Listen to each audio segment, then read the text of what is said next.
বাংলাদেশে এখনো গ্রামে গ্রামে ইমাম মাহাদি পাওয়া যায়, গ্রামে গ্রামে ইমাম মাহাদি, সবাই ইমাম মাহাদি। আপনি ইন্ডিয়াতে যান 10-12 জন পাবেন ইমাম মাহাদি, পাকিস্তানে গেলে 20-30 জন পাবেন। আরব বিশ্বের মধ্যে ইমাম মাহাদি আছে। জিজ্ঞেস করলে নিজেকে নিজে বলে আমিও ইমাম মাহাদি, আমিও ইমাম মাহাদি। কোনদিন সপ্তাহে অন্তত একবার রাত্রে বেলা মানুষ, আপনার ঘরের মানুষ যখন শুয়ে যাবে, সোফার মধ্যে বসে কোন একটা নাত করে আমার নবীর দিকে তাওয়াজ্জু দেবেন, মিস করার ভাব দেখাবেন। একবার যদি আমার নবীর তাওয়াজ্জু নসিব হয়ে যায় তো মনে রাখবেন দুনিয়াও জান্নাতে পরিণত হবে, কবরও জান্নাতে পরিণত হবে। আমার নবীর আশিক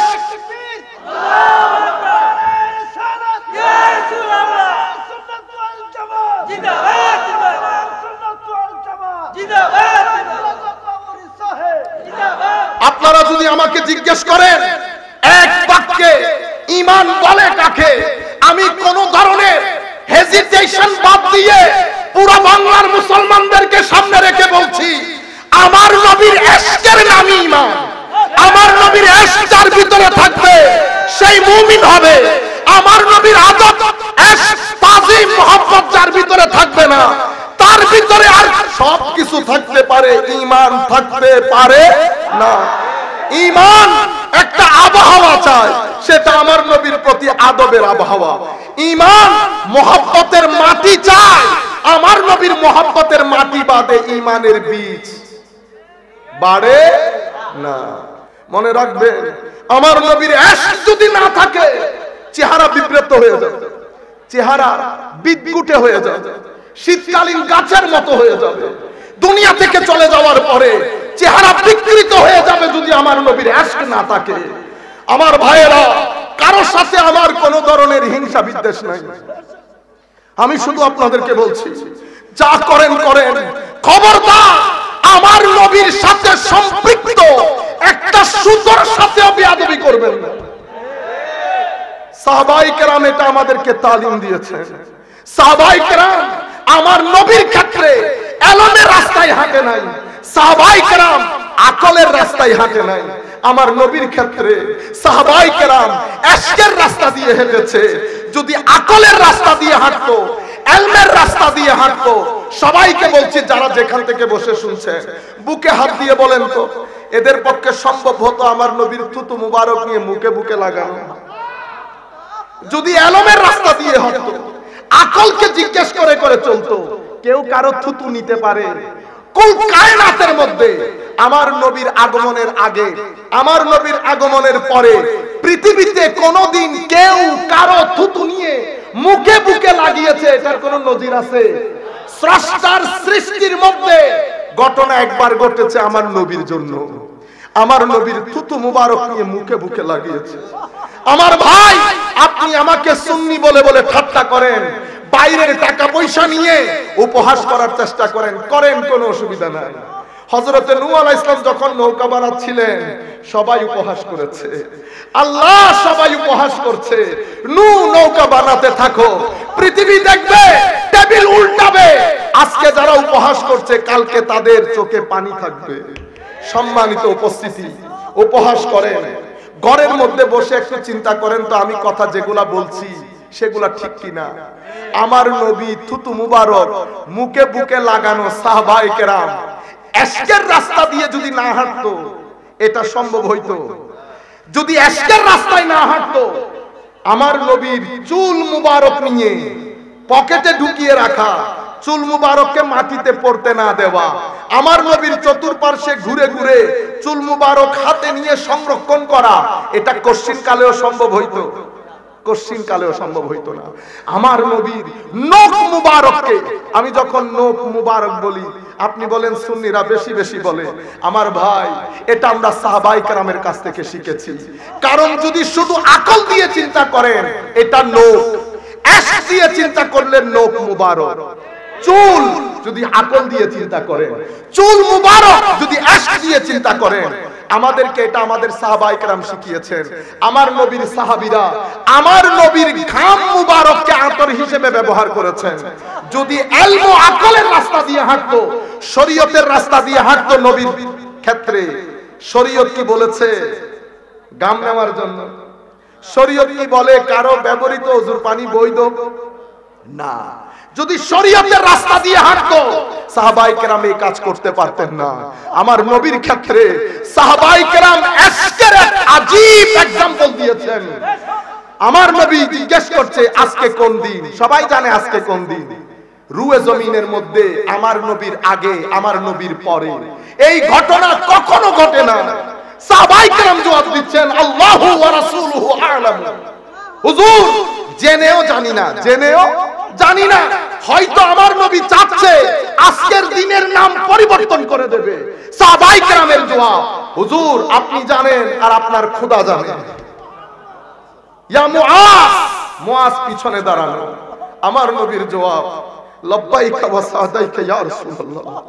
হুজুর মুআজ আপনার কদমে হাজির। তাজিম দেখেন। আমার নবী প্রশ্নের উত্তর দিতে দিতে ফজর জোহর আসর মাগরিব হয়ে যাচ্ছে। মানুষ প্রশ্ন করছে, আমার নবী উত্তর দিচ্ছেন। হযরতে ফারুক আযম আমার নবীর হাঁটুর সাথে হাঁটু গেড়ে বসছে। বিআবি আনতা ওয়া উম্মি ইয়া রাসূলুল্লাহ। হুজুর আমার মা বাবা, ফারুকের মা বাবা আপনার কদমে কুরবান। কোনো প্রশ্নের উত্তর দেওয়া লাগবে না। হুজুর আপনি হক, আপনার কোরআন হক, আপনার আনিত দ্বীন হক, কোন প্রশ্নের উত্তর দিতে হবে না ইয়া রাসূলুল্লাহ। হুজুর শান্ত হয়ে যান। হুজুর আপনার ফারুকের মা বাবা আপনার কদমে কুরবান। সাহাবায়ে কেরামের এই তাজিমকে সুন্নিয়ত বলে, এই তাজিমকে সুন্নিয়ত বলে। সম্মানিত উপস্থিতি, আপনি আমার সাথে লাখ দ্বিমত পোষণ করেন, আমার কোনো কিছু আসে যায় না। কিন্তু আমি, এটা আমার রুহের আওয়াজ, এটা আমার দিলের আওয়াজ। আমরা গুনাহগার মানুষ, আমরা গুনাহগার মানুষ। আমাদের কোনো দিন নাই, কোনো রাত নাই। রাত আমাদের আল্লাহর গুনাহের মধ্যে কাটে, দিন আমাদের আল্লাহর অবাধ্যতার মধ্যে কাটে। আমাদের না সকাল না বিকাল, আমাদের না জিকির না জাহের না বাতিন, আমাদের না মুজাহাদা না তাকওয়া, না সবর না শুকর না রেদা না ওয়ারা, নাই নাই কোনো কিছু নাই। কিন্তু একটা জিনিস আছে, আল্লাহকে বলছি আল্লাহ আমরা আপনার কোনো হুকুম মানি না ঠিক, কিন্তু আপনাকে মানি। আপনাকে আল্লাহ এক বলে জানি, জানেন না? বলেন আল্লাহকে এক বলে জানি। বলে আল্লাহ আপনাকে জানি, আপনাকে মহব্বত করি, আপনাকে ভয় করি, কিন্তু নফসের কারণে ধোঁকায় পড়ে যায় মাওলা। তাতারীরা আমার নবীর পরে প্রায় 600 বছর পরে তাতারী, চেঙ্গিস, খালাকুকান এরা আক্রমণ করে উম্মতে মুসলিমার ধাজিয়া উড়িয়ে দেবে। এই কথা আমার নবী, আমার নবীর সময়কালে নবুয়তের রাডার গুড়িয়ে গুড়িয়ে উম্মতকে জানান দিয়েছে। কোনো কথা বাদ রাখেন নাই আমার নবী, প্রত্যেক কিছু জানিয়েছেন। এই হাদিস হয়তো আপনাদের জন্য নতুন হবে। আমার নবী সাল্লাল্লাহু আলাইহি ওয়াসাল্লাম, এটা বুখারী শরীফের মধ্যে ইমাম বুখারী বর্ণনা করেছেন, আর অসংখ্য হাদিসের কিতাবের মধ্যে এসেছে। আন আবি হুরায়রাতা রাদিয়াল্লাহু তাআলা আনহু আন্নান নবিয়্য সাল্লাল্লাহু আলাইহি ওয়াসাল্লাম, বলেন সাল্লাল্লাহু ওয়াসাল্লাম قال لا تقوم الساعة حتى تقاتلوا حورا وكرمان من الأعاجم حمر الوجوه فُصَّ الأنوف صغار الأعين وجوههم المجان المطرقة نعالهم الشعر أو كما قال النبي صلى الله عليه وسلم। শব্দের গুলার মধ্যে একটু জটিলতা আছে, চোখেও ভালো করে দেখতেছি না বিদায় কোন জের জবরে যদি ভুল হয়ে থাকে আল্লাহর দরবারে ক্ষমা চাচ্ছি। আমরা মুহাদ্দিসিনে কেরামদের দেওয়া শিক্ষা অনুযায়ী বলছি আও কামা ক্বালা নবী সাল্লাল্লাহু আলাইহি ওয়াসাল্লাম। আমার নবী ইরশাদ করছেন, হায় হায়, কিয়ামত ততদিন সংগঠিত হবে না যতক্ষণ পর্যন্ত হাত্তা তুকাতিলু, অনারব জাতি হুর এবং কেরমান নামক জায়গায় আমার উম্মতের সাথে হত্যা যজ্ঞে লিপ্ত হবে। হত্যা যজ্ঞে লিপ্ত হয়ে কানজুল উম্মালের মধ্যে আরেক হাদিসের মধ্যে আমার নবী সাল্লাল্লাহু আলাইহি ওয়াসাল্লাম ইরশাদ করছেন, ফা ইন্না আউওয়ালা মান ইয়াসলুবু উম্মতি মুলুকাহুম হাওয়ালাহুমুল্লাহ বানু কান্তুরা। কান্তুরা একটা কৃতদাসী, কান্তুরার নসল থেকে এই তাতারীরা যতক্ষণ পর্যন্ত আমার উম্মতের সাথে যুদ্ধ করে উম্মতের মধ্যে হত্যা যজ্ঞের বাজার গরম করে উম্মতের দেশ কেড়ে নেবে না, ততক্ষণ পর্যন্ত কিয়ামত হবে না। সুবহানাল্লাহ বলে। আমার নবী সেই যুগে বসে তাতারীদের, আমার তো সময় সংক্ষিপ্ত বিদায় সব হাদিস আর পড়ে শোনাইতে পারতেছি না, সম্মানিত উপস্থিতি, আরো অনেক দূর যেতে হবে। এই কারণে আমি আপনাদেরকে পুরো বিষয়টা দুই একটা হাদিস বলতে পারলে আরো ভালো লাগতো। আমার নবী যেটা বলতে চাচ্ছেন, তাতারীদের আক্রমণ সম্পর্কে আমার নবী কি বলছেন? ফা ইন্না আউয়াল মান ইয়াসলুবু, মানে এরা এসে আরো কি বলছে, ক বনু কান্তুরা, কান্তুর এক কৃতদাসী, এই কৃতদাসীর পরবর্তী পুরুষ এই তাতারীরা, এরা যতক্ষণ পর্যন্ত আমার উম্মতের দেশ কেড়ে না নেবে, সমস্ত মুহাদ্দিসিনদের ঐক্যমত, তাতারীরা মুসলমানদের রাষ্ট্র কেড়ে নেয় 656 হিজরিতে। এটা 1252 সন, কয় সন? 1252, 656 হিজরি তারিখে বাগদাদের মধ্যে এই কথা লিপিবদ্ধ হয়েছে। উম্মতে মুসলিমার মুহাদ্দিসিনে কেরামের ঐক্যমত, এই আন্দাজে প্রায় 50 বছর মুসলমানদের কোন খেলাফতের রাষ্ট্র ছিল না। এক অন্ধকার, আল্লাহ পাকের মেহেরবানি, আউলিয়ায়ে কেরামের নেগাহে করম মুসলমানরা আবার জেগে উঠেছে। প্রত্যেক জায়গায় রূহানি শক্তি কাজ করেছে। বদরের যুদ্ধে বলেন ফেরেশতারা রূহানি শক্তি, শারীরিক শক্তি দিয়ে বদরের যুদ্ধে জিতার কোনো সুযোগ ছিল না। বদর বলেন, উহুদ বলেন, খন্দক বলেন, কোন যুদ্ধে মুসলমানরা শারীরিক ভাবে জিতে নাই। শারীরিক ভাবে সব যুদ্ধে তো মানুষ কম, ফেরেশতা। আমার নবী যেখানে দাঁড়িয়ে সেখানে আপনি আমার পুরা পাহাড় তুলে দিলে লাভ আছে? লাভ নাই। যেই কোরআনকে পাহাড়ে রাখলে পাহাড় পর্যন্ত হাওয়া হয়ে যেত, আমার নবীকে বাইরে আপনাদের হয়তো কেমন কেমন লাগতে পারে, বিতর্কতভাবে আমার নবীকে আল্লাহ পাহাড়ের চেয়ে বেশি শক্তিশালী করেছেন।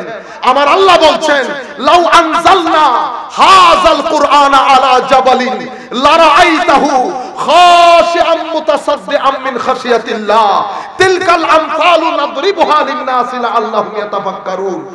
এই কোরআন যদি পাহাড়ের উপর নাজিল করা হতো, পাহাড় কঠনের মতো উড়ে চলে যেত, কিন্তু এই কোরআনকেও আমার নবীর কলবে পাকের মধ্যে আমার নবী হজম করে ফেলে। বিতর্কতভাবে এত ইস্তেকামত, বিতর্কতভাবে এত জটিল শক্ত ইস্পাত কঠিন করে আমার নবীকে সৃষ্টি করেছেন। বদরের প্রান্তরে নবী দাঁড়িয়ে, উহুদের প্রান্তরে নবী দাঁড়িয়ে, অতঃপর এই রূহানি শক্তির বল আমার নবীর পরবর্তী প্রজন্মের উলামায়ে কেরামরা আমার নবীর পক্ষ থেকে দ্বীন প্রচার করেছে। আল্লাহর নবীর পক্ষ থেকে দ্বীন প্রচারকারী আলেমরা তিন ধরনের হয়। কয় ধরনের বলেন? প্রথম আলেম, এগুলাকে বলে আহলুদ দেরায়া। কি বলে? আহলুদ দেরায়া, আহলুর রিওয়ায়া, আহলুল মুশাহাদা। আহলুর রিওয়ায়া এরা কারা? এরা যারা কোরআন এবং হাদিস পৃথিবীর বিভিন্ন জায়গা থেকে একত্রিত করে কিতাব আকারে লিখে সংরক্ষণ করে মুসলিম উম্মার পরবর্তী প্রজন্মের কাছে পৌঁছিয়ে দেয়, তাদেরকে বলে আহলুর রিওয়ায়া, ম্যান অফ ট্র্যাডিশন, অথবা বলতে পারেন ম্যান অফ ন্যারেশন। এরা বর্ণনাগুলোকে একসাথে করেছে, আমরা বলি মুহাদ্দিস। কি বলি? মুহাদ্দিস।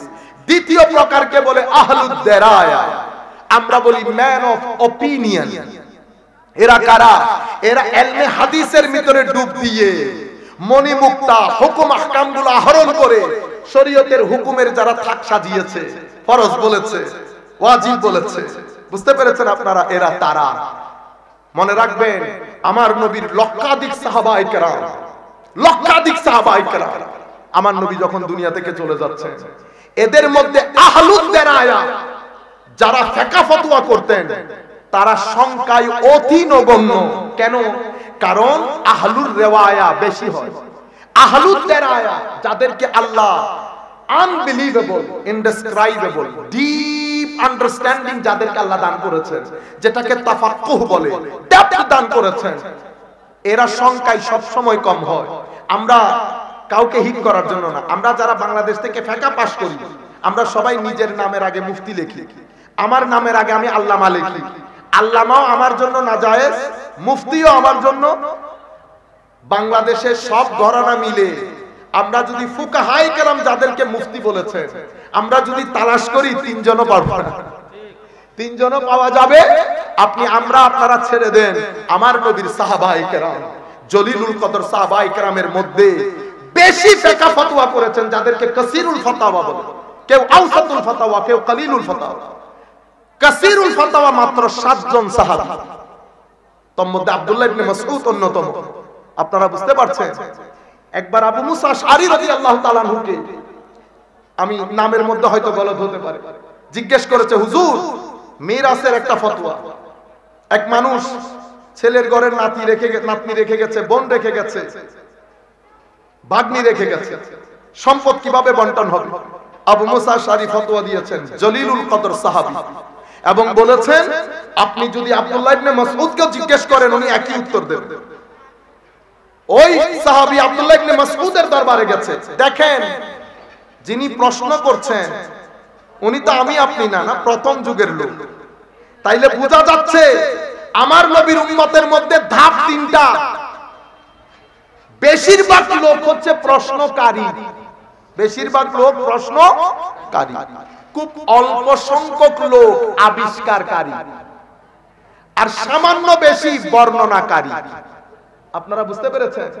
জলিলুল কদর সাহাবী বলছে আব্দুল্লাহ ইবনে মাসউদকে জিজ্ঞেস করলে একই উত্তর পাবে। গেছে আব্দুল্লাহ ইবনে মাসউদের কাছে, হুজুর আবু মুসা আশআরী রাদিয়াল্লাহু তাআলা আনহুর দরবারে প্রশ্ন করেছি, উনি এভাবে উত্তর দিয়েছেন এবং বলেছেন আপনাকে জিজ্ঞেস করলে আপনি একই উত্তর দেবেন।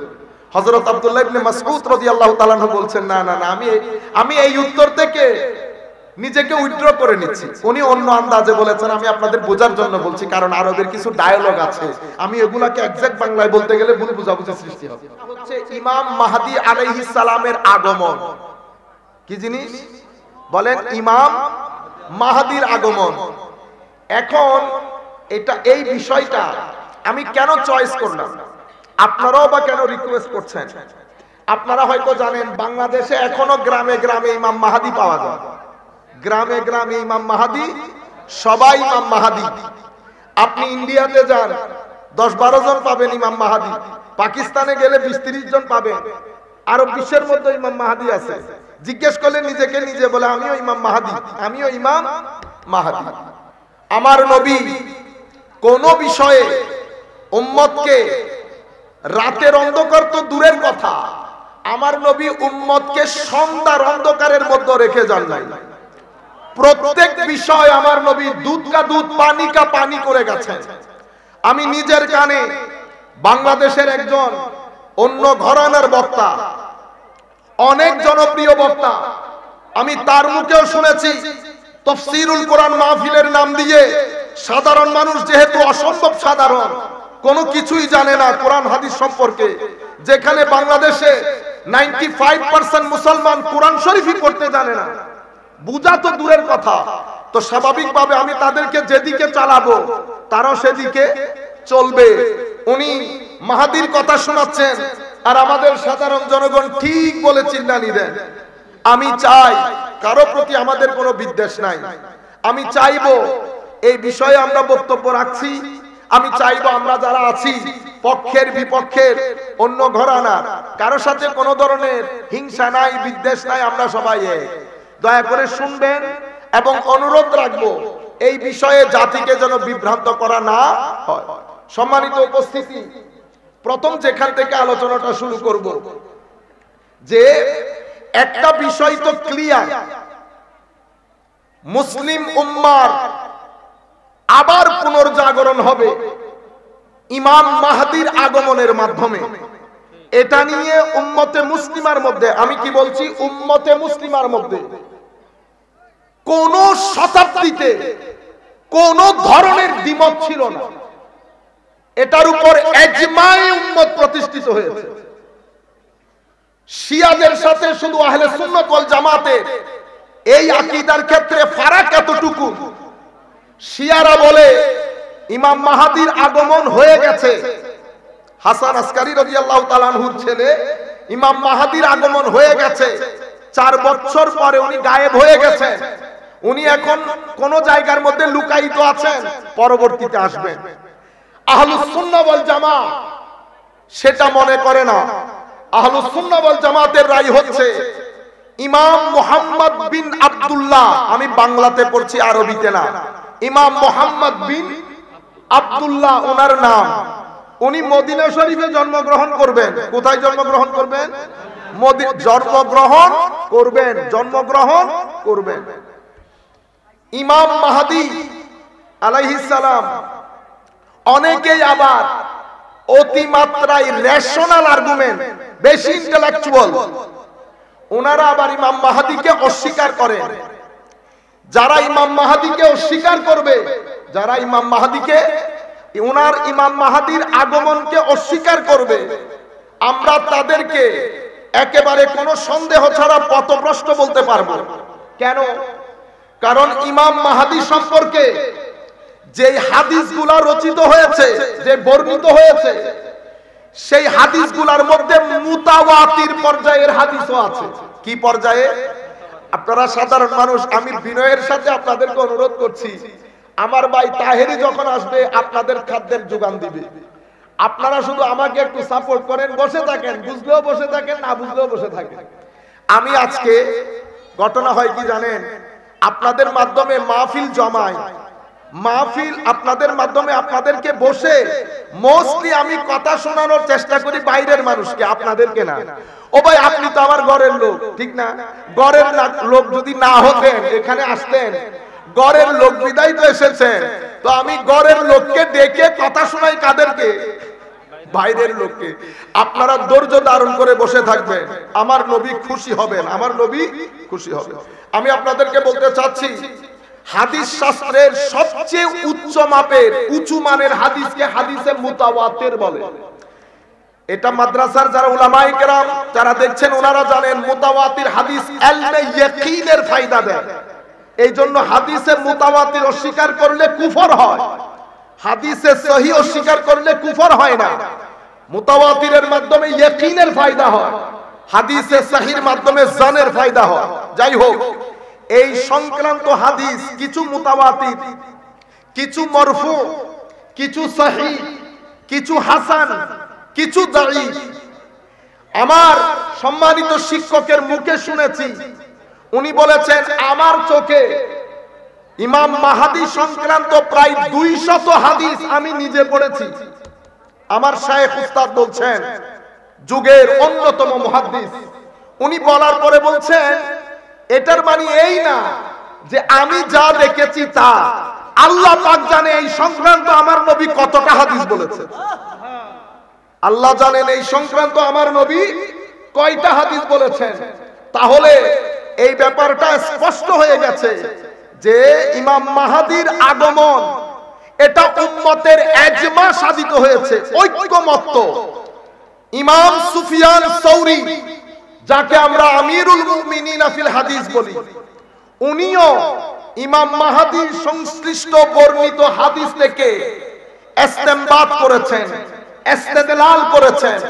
উনি থেকে শুরু করে প্রত্যেক যুগের বড় বড় মুহাদ্দিস, আস্তে আস্তে শেখ ইবনে তাইমিয়া, ইবনে জাওজি, ইমাম ইবনে কাসির, ইমাম শৌকানি, আস্তে আস্তে সৌদি আরবের বিন বাজ, সবাই, এবং তাদের কাছে যিনি একমাত্র মুহাদ্দিস আলবানী, সবাই এই ইমাম মাহদী আলাইহিস সালাম সংক্রান্ত হাদিসগুলা থেকে ইস্তেদলাল করেছেন, ইস্তেমবাত করেছেন, মাসআলা ডিরাইভ করেছেন।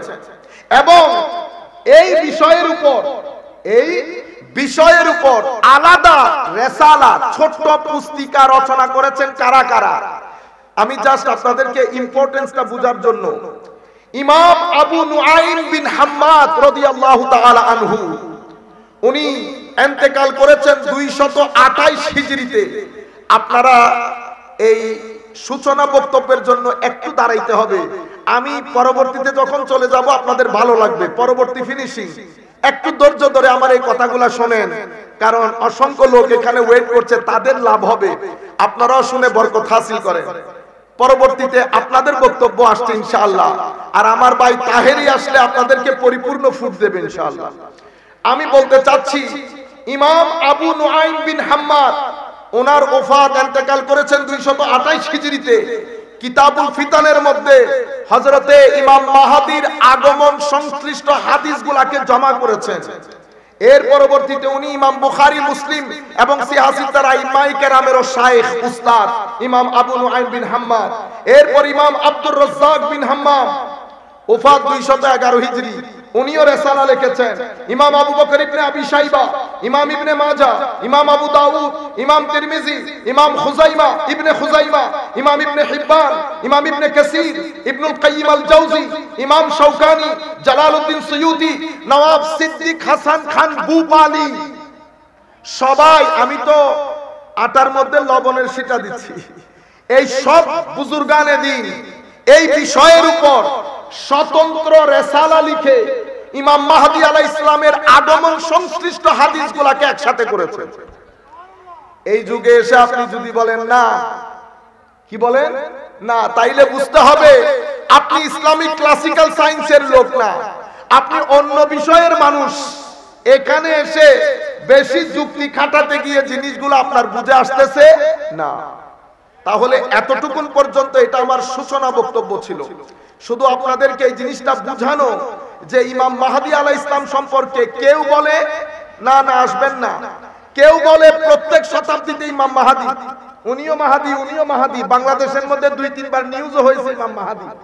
আমরা দেখব এখন, কারণ যখন আপনি নিজেকে ইমাম মাহদী দাবি করবেন, আমি আপনাকে আপনার সুবিধার্থে বলে রাখি, এটাতে আপনার সুবিধা আছে, আপনি ইমাম মাহদী দাবি করার আগে আরো 2 জনকে দাঁড় করাবেন আপনার সাথে, একটা দাজ্জাল আর একটা হযরত ঈসা, কারণ এই 3 জন একসাথে আসবে।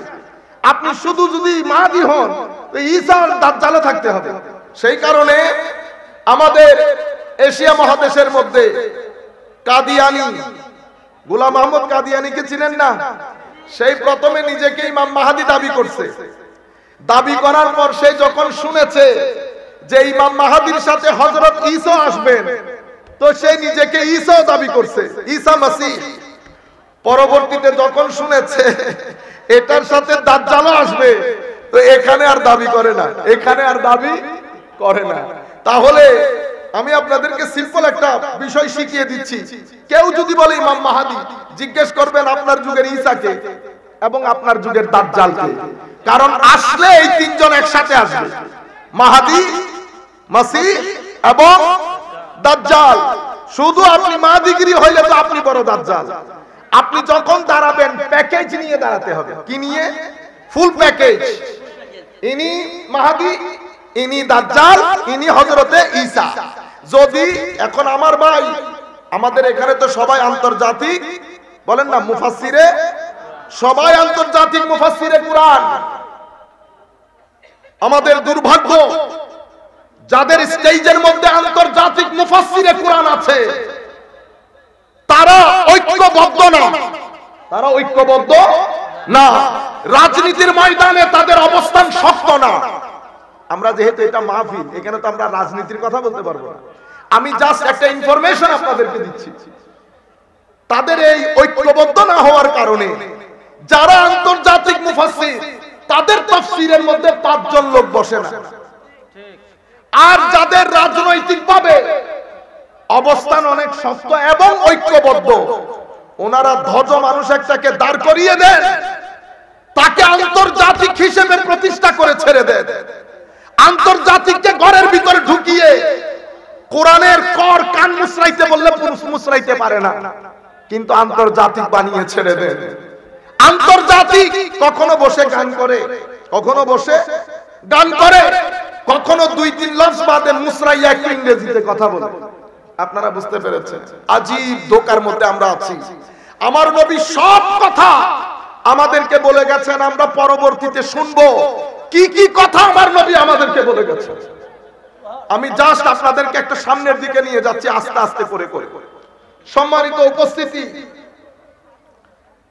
পবিত্র আয়াতের মধ্যে আমার আল্লাহ ইরশাদ করছেন, আমি উলামায়ে কেরামের দৃষ্টি আকর্ষণ করব, ওয়ামান আযলামু মিম্মান মানাআ মাসাজিদাল্লাহি আন ইউযকারা ফীহা ইসমুহু সেই ব্যক্তির চেয়ে বড় জালেম কে, বড় অত্যাচারী কে হবে? যেই ব্যক্তি আল্লাহর ঘরে আল্লাহর নাম নেওয়া থেকে মানুষকে বাধা প্রদান করে, প্রতিবন্ধকতার সৃষ্টি করে, সেই ব্যক্তির চেয়ে বড় জালেম কে হবে? ওয়াসাফি খারাবিহা, শুধু আল্লাহর ঘরে আল্লাহর নাম নিতে যে বাধা প্রদান করে সেটা না, আল্লাহর ঘরগুলাকে মুনহাদিম করার জন্য, ধ্বংস করার জন্য, ভেঙে চুরমার করার জন্য চেষ্টা প্রচেষ্টাও করে, সেই ব্যক্তির চেয়ে বড় জালেম কে হবে? আমার আল্লাহ বলছেন। এরপরে কি উলাইকা মা কানা লাহুম আন ইয়াদখুলুহা ইল্লা খাইফিন, এরাই অবনত মস্তকে ভীত সন্ত্রস্ত হয়ে আল্লাহর ঘর মসজিদে ঢুকা বাদে তাদের হাতে অন্য কোন গত্যন্তর থাকবে না। আমার আল্লাহ একটা দিকে ইশারা দেয় নাই?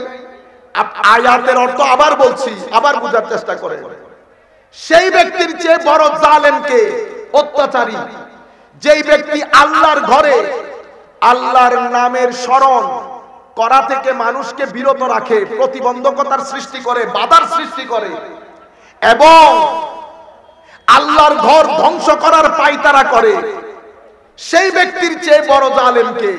উলাইকা মা কানা লাহুম, এদের কাছে অন্য কোনো গত্যন্তর থাকবে না, আল্লাহর ঘরে অবনত মস্তকে ভীত সন্ত্রস্ত হয়ে এরা প্রবেশ করবে। লাহুম খিজিয়ুন ফিদ দুনিয়া, তাদের জন্য দুনিয়ার জীবনে অপমান এবং লাঞ্ছনা, ওয়া ফিল আখিরাতি আযাবুন আযীম, আখিরাতে আমি তাদের জন্য দর্দনাক কঠোর আযাবের ব্যবস্থা করেছি। তাইলে আয়াতের মধ্যে আমার আল্লাহ কি বলছেন? আমি এখন একটা প্রেক্ষাপট আপনাদেরকে তুলে ধরি। মুফাসসিরিনে কেরাম ইমাম তাবারি, ইমাম সুদ্দি আল কবির, যিনি হযরতে আব্দুল্লাহ ইবনে আব্বাস রাদিয়াল্লাহু তাআলা আনহুর জলিলুল কদর ছাত্র, ইমাম সুদ্দি আল কবির, উনিও এইদিকে একটু ইশারা দিয়েছেন। আমরা কোনো আলেম না, মুফাসসিরও না, না কোনো কিছুই না, অসম্ভব সাধারণ একজন ছাত্র। আমি আপনাকে মসজিদে কুদসের সাথে এই আয়াত আপনার প্লেটে দিলাম, আপনি মসজিদে বাইতুল মুকাদ্দাসকে সামনে রাখেন। আমার আল্লাহ বলছেন ওয়ামান আযলামু মিম্মান মানা মাসাজিদাল্লাহি আন ইউযকারা ফিহা ইসমুহু, এই সমস্ত ইহুদিদের চেয়ে বড় জালেম কে? যারা মসজিদে আকসার মধ্যে ঢুকে মুসলমানদেরকে আল্লাহর স্মরণ, আল্লাহর নাম নেওয়া থেকে বঞ্চিত করে, মসজিদে আকসার ধ্বংসের পায়তারা করে। আমার আল্লাহ আমাদেরকে কনফিডেন্স দিচ্ছেন, উলাইকা মা কানা লাহুম আন ইয়াদখুলুহা ইল্লা খাইফিন, মুসলমান ভীত সন্ত্রস্ত হয়ো না। এই ইহুদিরা একদিন এই মসজিদে আকসার মধ্যে অবনত মস্তকে ভীত সন্ত্রস্ত হয়ে প্রবেশ করবে। লাহুম খিজিয়ুন, তাদের জন্য রয়েছে অপমান, লাঞ্ছনা, ওয়া ফিল আখিরাতি আযাবুন আযীম, দুনিয়ার মধ্যে লাঞ্ছনা, আখিরাতের মধ্যে আল্লাহ তাদের জন্য আযাবে আযীমের ব্যবস্থা করেছেন। আপনারা বুঝতে পেরেছেন? ঘটনা কখন ঘটবে? এই ঘটনার সাথে ইমাম মাহাদির সম্পৃক্ততা আছে বিদায় আমি আপনাদেরকে আমার উস্তাদের মুখে যেগুলা শুনেছি শব্দ শব্দ শুধু আমার উস্তাদের কথাগুলা বলছি, কারণ আমি আলেম না। আলেম হলে আমি নিজে গবেষণা করি, আমি যে এটা পড়ি নাই আবার সেটা না, পড়েছি, এমনি শুনে আইসা বলে দিতেছি না। কিন্তু আমি তো বড় না, তো বড়র কথা শুনে বললে সুবিধা বেশি। সম্মানিত উপস্থিতি, আল্লাহ রাব্বুল আলামিন এই আয়াতের মধ্যে একটা মেসেজ দিয়েছেন। এখন সেই আয়াতের মেসেজ অনুযায়ী ইমাম সুদ্দি আল কবির এটা বর্ণনা দিয়েছেন। সম্মানিত উপস্থিতি, ইমাম মাহাদির আগমন এটা কিয়ামতে।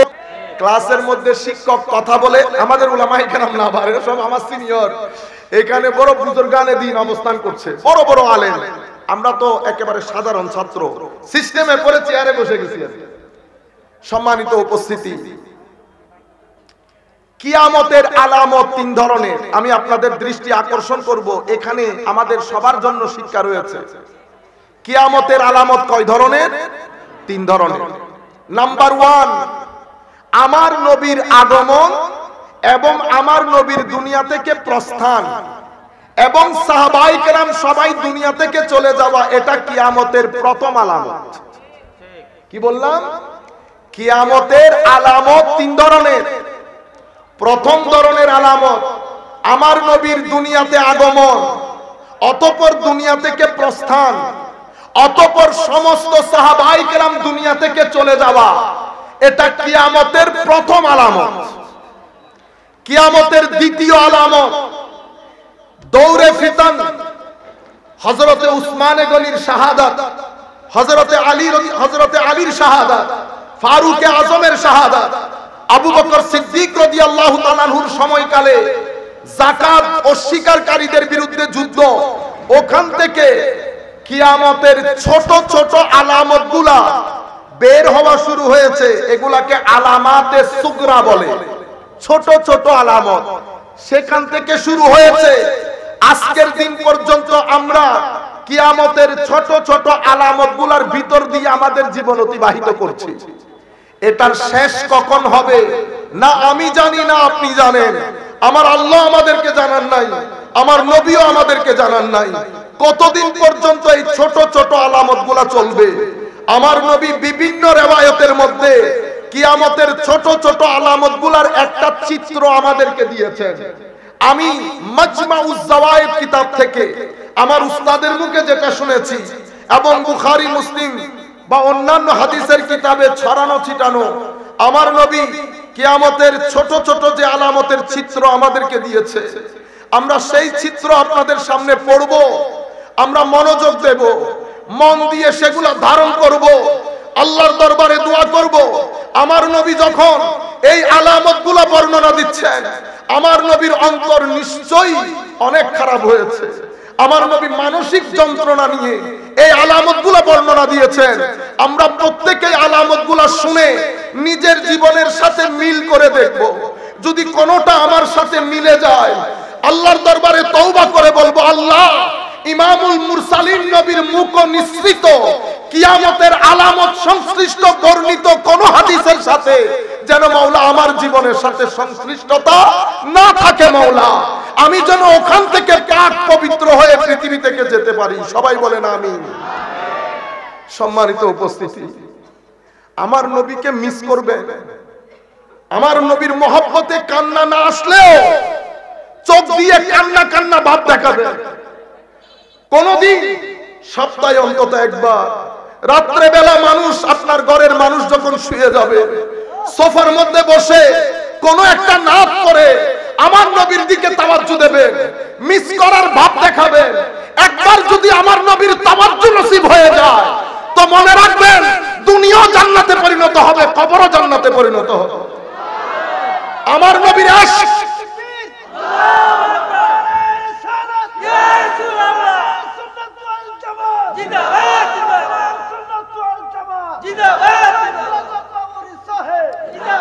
আপনারা যদি আমাকে জিজ্ঞেস করেন এক বাক্যে ঈমান বলে কাকে, আমি কোন ধরনের হেজিটেশন বাদ দিয়ে পুরো বাংলার মুসলমানদেরকে সামনে রেখে বলছি, আমার নবীর ইশকের নামই ঈমান। আমার নবীর ইশক যার ভিতরে থাকবে সেই মুমিন হবে। আমার নবীর আদব, ইশক, তাজিম, মুহাব্বত যার ভিতরে থাকবে না, তার ভিতরে আর সব কিছু থাকতে পারে, ঈমান থাকতে পারে না। ঈমান একটা আবহাওয়া চায়, সেটা আমার নবীর প্রতি আদবের আবহাওয়া। ঈমান মুহাব্বতের মাটি চায়, আমার নবীর মুহাব্বতের মাটি বাদে ঈমানের বীজ বাড়ে না। মনে রাখবেন, আমার নবীর ইশক যদি না থাকে, চেহারা বিব্রত হয়ে যাবে, চেহারা বিদঘুটে হয়ে যাবে, শীতকালীন গাছের মতো হয়ে যাবে। দুনিয়া থেকে চলে যাওয়ার পরে চেহারা বিকৃত হয়ে যাবে যদি আমার নবীর ইশক না থাকে। আমার ভাইয়েরা, কারোর সাথে আমার কোন ধরনের হিংসা বিদ্বেষ নাই। আমি শুধু আপনাদেরকে বলছি, যা করেন করেন, খবরদার আমার নবীর সাথে সম্পৃক্ত একটা সুতোর সাথেও বেয়াদবি করবেন না। সাহাবায়ে কেরাম এটা আমাদেরকে তালিম দিয়েছেন।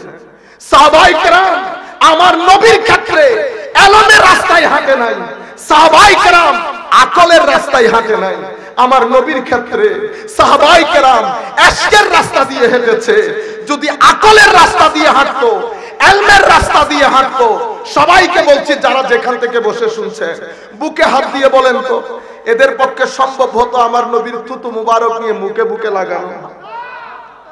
যদি ইলমের রাস্তা দিয়ে হাঁটতো, আকলকে জিজ্ঞেস করে করে চলতো, কেউ কারো থুতু নিতে পারে? কুল কায়নাতের মধ্যে আমার নবীর আগমনের আগে, আমার নবীর আগমনের পরে পৃথিবীতে কোনোদিন কেউ কারো থুতু নিয়ে মুখে বুকে লাগিয়েছে এটার কোন নজির আছে? স্রষ্টার সৃষ্টির মধ্যে ঘটনা একবার ঘটেছে আমার নবীর জন্য, আমার নবীর থুতু মুবারক নিয়ে মুখে বুকে লাগিয়েছে। আমার ভাই, আপনি আমাকে সুন্নি বলে বলে ঠাট্টা করেন, বাইরের টাকা পয়সা নিয়ে উপহাস করার চেষ্টা করেন, করেন, কোনো অসুবিধা নাই। হযরতে নূহ আলাইহিস সালাম যখন নৌকা বানাচ্ছিলেন সবাই উপহাস করেছে, আল্লাহ সবাই উপহাস করছে। নূহ নৌকা বানাতে থাকো, পৃথিবী দেখবে, টেবিল উল্টাবে।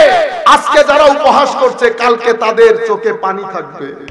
সম্মানিত উপস্থিতি, উপহাস করেন, ঘরের মধ্যে বসে একটু চিন্তা করেন তো আমি কথা যেগুলা বলছি সেগুলা ঠিক কিনা। আমার নবী থুতু মুবারক মুখে বুকে লাগানো সাহাবায়ে কেরাম ইশকের রাস্তা দিয়ে যদি না হাঁটতো এটা সম্ভব হইতো? যদি ইশকের রাস্তায় না হাঁটতো, আমার নবীর চুল মুবারক নিয়ে পকেটে ঢুকিয়ে রাখা, চুল মুবারককে মাটিতে পড়তে না দেওয়া, আমার নবীর চতুর্পার্শ্বে ঘুরে ঘুরে চুল মুবারক হাতে নিয়ে সংরক্ষণ করা, এটা কশ্চিন কালেও সম্ভব হইতো? কশ্চিন কালেও সম্ভব হইতো না। আমার নবীর নখ মুবারককে, আমি যখন নখ মুবারক বলি আপনি বলেন সুন্নিরা বেশি বেশি বলে, আমার ভাই এটা আমরা সাহাবায়ে কেরামের কাছ থেকে শিখেছি।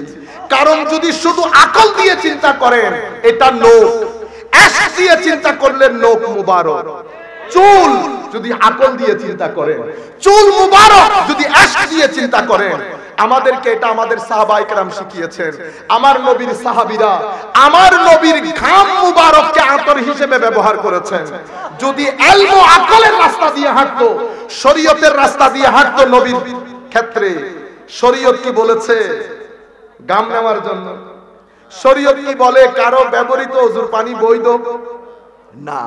যদি শরীয়তের রাস্তা দিয়ে হাঁটতো সাহাবায়ে কেরাম এই কাজ করতে পারতেন না। আমার নবীর ক্ষেত্রে সাহাবায়ে কেরাম ইশকের এক আজীব एग्जांपल দিয়েছেন। আমার নবী জিজ্ঞেস করছে আজকে কোন দিন? সবাই জানে আজকে কোন দিন। রুয়ে জমিনের মধ্যে আমার নবীর আগে, আমার নবীর পরে এই ঘটনা কখনো ঘটে না। সাহাবায়ে কেরাম জবাব দিচ্ছেন আল্লাহু ওয়া রাসূলুহু আ'লাম। হুজুর জেনেও জানি না, জেনেও জানি না। হয়তো আমার নবী চাচ্ছে আজকের দিনের নাম পরিবর্তন করে দেবে। সাহাবায়ে কেরামের জবাব, হুজুর আপনি জানেন আর আপনার খোদা জানেন। ইয়া মুআজ, মুআজ পিছনে দাঁড়ানো। আমার নবীর জবাব, লব্বাইকা ওয়া সাদাইকা ইয়া রাসূলুল্লাহ। হুজুর মুআজ আপনার কদমে হাজির। তাজিম দেখেন। আমার নবী প্রশ্নের উত্তর দিতে দিতে ফজর, যোহর, আসর, মাগরিব হয়ে যাচ্ছে। মানুষ প্রশ্ন করছে, আমার নবী উত্তর দিচ্ছেন। হযরতে ফারুক আযম আমার নবীর হাঁটুর সাথে হাঁটু গেড়ে বসছে। বিআবি আনতা ওয়া উম্মি ইয়া রাসূলুল্লাহ। হুজুর আমার মা বাবা, ফারুকের মা বাবা আপনার কদমে কুরবান। কোন প্রশ্নের উত্তর দেওয়া লাগবে না। হুজুর আপনি হক, আপনার কোরআন হক, আপনার আনিত দ্বীন হক, কোন প্রশ্নের উত্তর দিতে হবে না ইয়া রাসূলুল্লাহ। হুজুর শান্ত হয়ে যান। হুজুর আপনার ফারুকের মা বাবা আপনার কদমে কুরবান। সাহাবায়ে কেরামের এই তাজিমকে সুন্নিয়ত বলে, এই তাজিমকে সুন্নিয়ত বলে। সম্মানিত উপস্থিতি, আপনি আমার সাথে লাখ দ্বিমত পোষণ করেন, আমার কোনো কিছু আসে যায় না। কিন্তু আমি, এটা আমার রুহের আওয়াজ, এটা আমার দিলের আওয়াজ। আমরা গুনাহগার মানুষ, আমরা গুনাহগার মানুষ। আমাদের কোনো দিন নাই, কোনো রাত নাই। রাত আমাদের আল্লাহর গুনাহের মধ্যে কাটে, দিন আমাদের আল্লাহর অবাধ্যতার মধ্যে কাটে। আমাদের না সকাল না বিকাল, আমাদের না জিকির না জাহের না বাতেন, আমাদের আমাদের না মুজাহাদা, না তাকওয়া, না সবর, না শুকর, না রেদা, না ওয়ারা, নাই কোনো কিছু নাই। কিন্তু একটা জিনিস আছে, আল্লাহকে বলছি আল্লাহ আমরা আপনার কোনো হুকুম মানি না ঠিক, কিন্তু আপনাকে মানি। আপনাকে আল্লাহ এক বলে জানি, জানেন না? বলেন আল্লাহকে এক বলে জানি। বলে আল্লাহ আপনাকে জানি, আপনাকে মহব্বত করি, আপনাকে ভয় করি, কিন্তু নফসের কারণে ধোঁকায় পড়ে যায় মাওলা। ঠিক না? আমরা কি ভুল বলেছি? মানি না সবাই, আমরা দুঃখে পড়ে যাই নফসের মাধ্যমে, দুনিয়ার মাধ্যমে, কিন্তু আল্লাহ আপনাকে তো আমরা স্বীকার করি, আমরা কিন্তু আপনাকে দেখি না, মহব্বত করি। মাওলা আপনি আমাদেরকে শিখিয়ে দিয়েছেন ওয়া আম্মা সাইলা ফালা তানহার, কেউ যদি কোনো কিছু চায়, ভিক্ষা করে, তোমাদের কাছে চাই, ফেরত দিয়ে দিও না। আল্লাহ আমরা আপনার কাছে চাচ্ছি আপনার সুন্নাত অনুযায়ী, ওয়া আম্মা সাইলা ফালা তানহারের ওসিলা দিয়ে বলছি মাওলা আপনি আমাদের প্রার্থনা ফেরত দিয়েন না। আল্লাহ যেদিন ইন্তেকাল দেবেন আপনার রেজামন্দির সাথে আমরা ইন্তেকাল চাই। আমিন বলেন সবাই, জোরে বলেন আমিন। যেদিন ইন্তেকাল হবে যেন আল্লাহর রেজামন্দির সাথে হয়। আল্লাহ আপনি কবুল করবেন না? আপনি তো শিখাইছেন না ওয়া আম্মা সাইলা ফালা তানহার, কেউ কোনো কিছু চাইলে না দিয়ে ফেরত দিস না। আমরা আপনার এই আয়াতের ওসিলা নিয়ে আপনার দরবারে চাচ্ছি আপনি ফেরত দিয়েন না মাওলা। আমার নবীকে আমরা ভালোবাসি, এতে কোনো সন্দেহ আছে? হায় হায়, আপনারা বলবেন হুজুর ভালো তো বাসেন, কিন্তু ওই রকম নবীর মতো কি হওয়া সম্ভব না?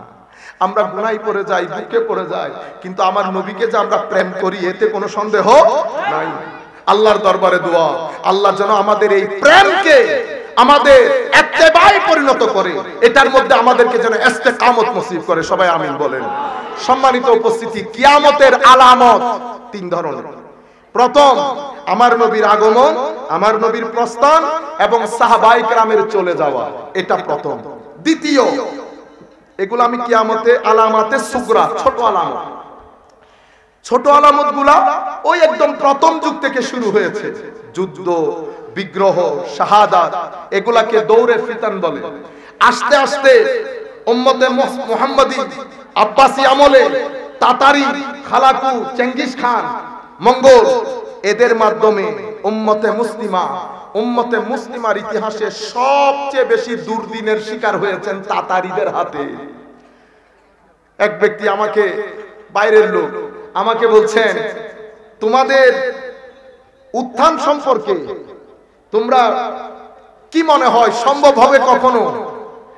আমরা বলছি এখন তো আমাদের জন্য কিছুই না।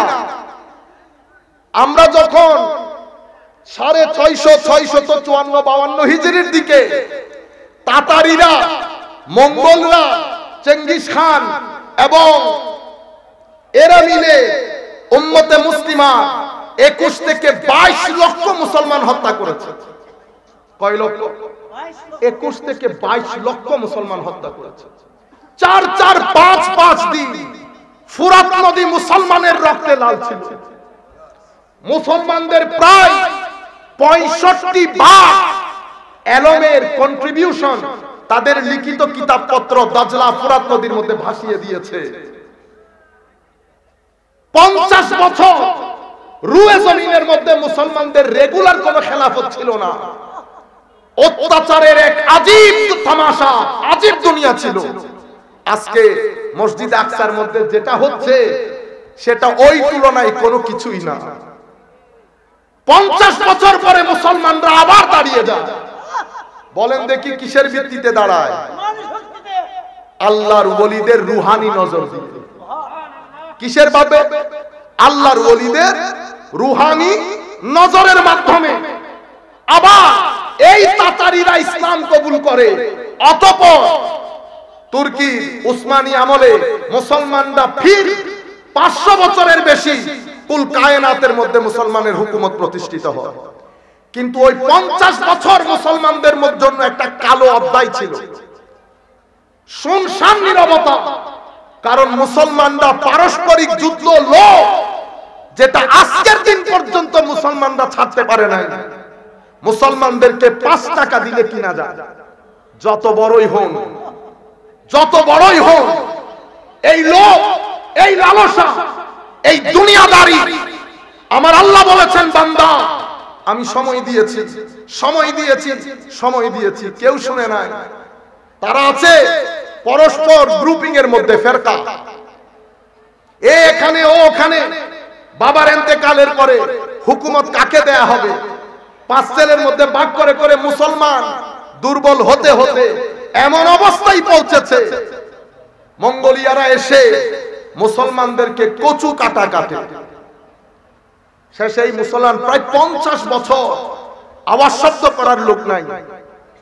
আল্লাহর ওলিদের রুহানি নজর, মুসলমানরা আবার ঐক্যবদ্ধ হয়, তারা ইসলাম কবুল করে। সেই কারণে গত 200 বছর ধরে উম্মতে মুসলিমার দেশে দেশে তাসাউফকে কালার করার জন্য, সুফিয়াই কেরামকে নতুন প্রজন্মের সামনে প্রশ্নবিদ্ধ করার জন্য কোটি কোটি টাকা খরচ হয়। একটা নতুন ডায়ালগ তৈরি করা হয় প্ল্যান মোতাবেক, মাজার পূজা, মাজার পূজা। এটার পেছনে একটা হিস্টোরিক্যাল ব্যাকগ্রাউন্ড আছে, এটার জন্য আমরাও দায়ী। মাজারাতের জিয়ারতের জন্য আমার নবীর দেওয়া সুন্নতে রাসূল আছে, নাই? বলেন, জোরে বলেন, সুন্নতে রাসূল নাই? আমার নবীর দেওয়া সুন্নত অনুযায়ী আমরা জিয়ারত করব। সেই জিয়ারতের মধ্যে আপনারা যদি বাচ্চা নিয়ে গিয়ে আপনাদের তর্জ তরিকা অনুযায়ী জিয়ারত করেন, জিয়ারত আর জিয়ারত থাকে না, পূজা হয়ে যায়। তাদের ভাষ্য মতে প্রত্যেক জায়গার মধ্যে ইফরাত এবং তাফরিদ। আমরা কি করেছি? ফরজকে তুলে মুস্তাহাবের কাতারে দাঁড় করিয়েছি, মুস্তাহাবকে ফরজের কাতারে দাঁড় করিয়েছি।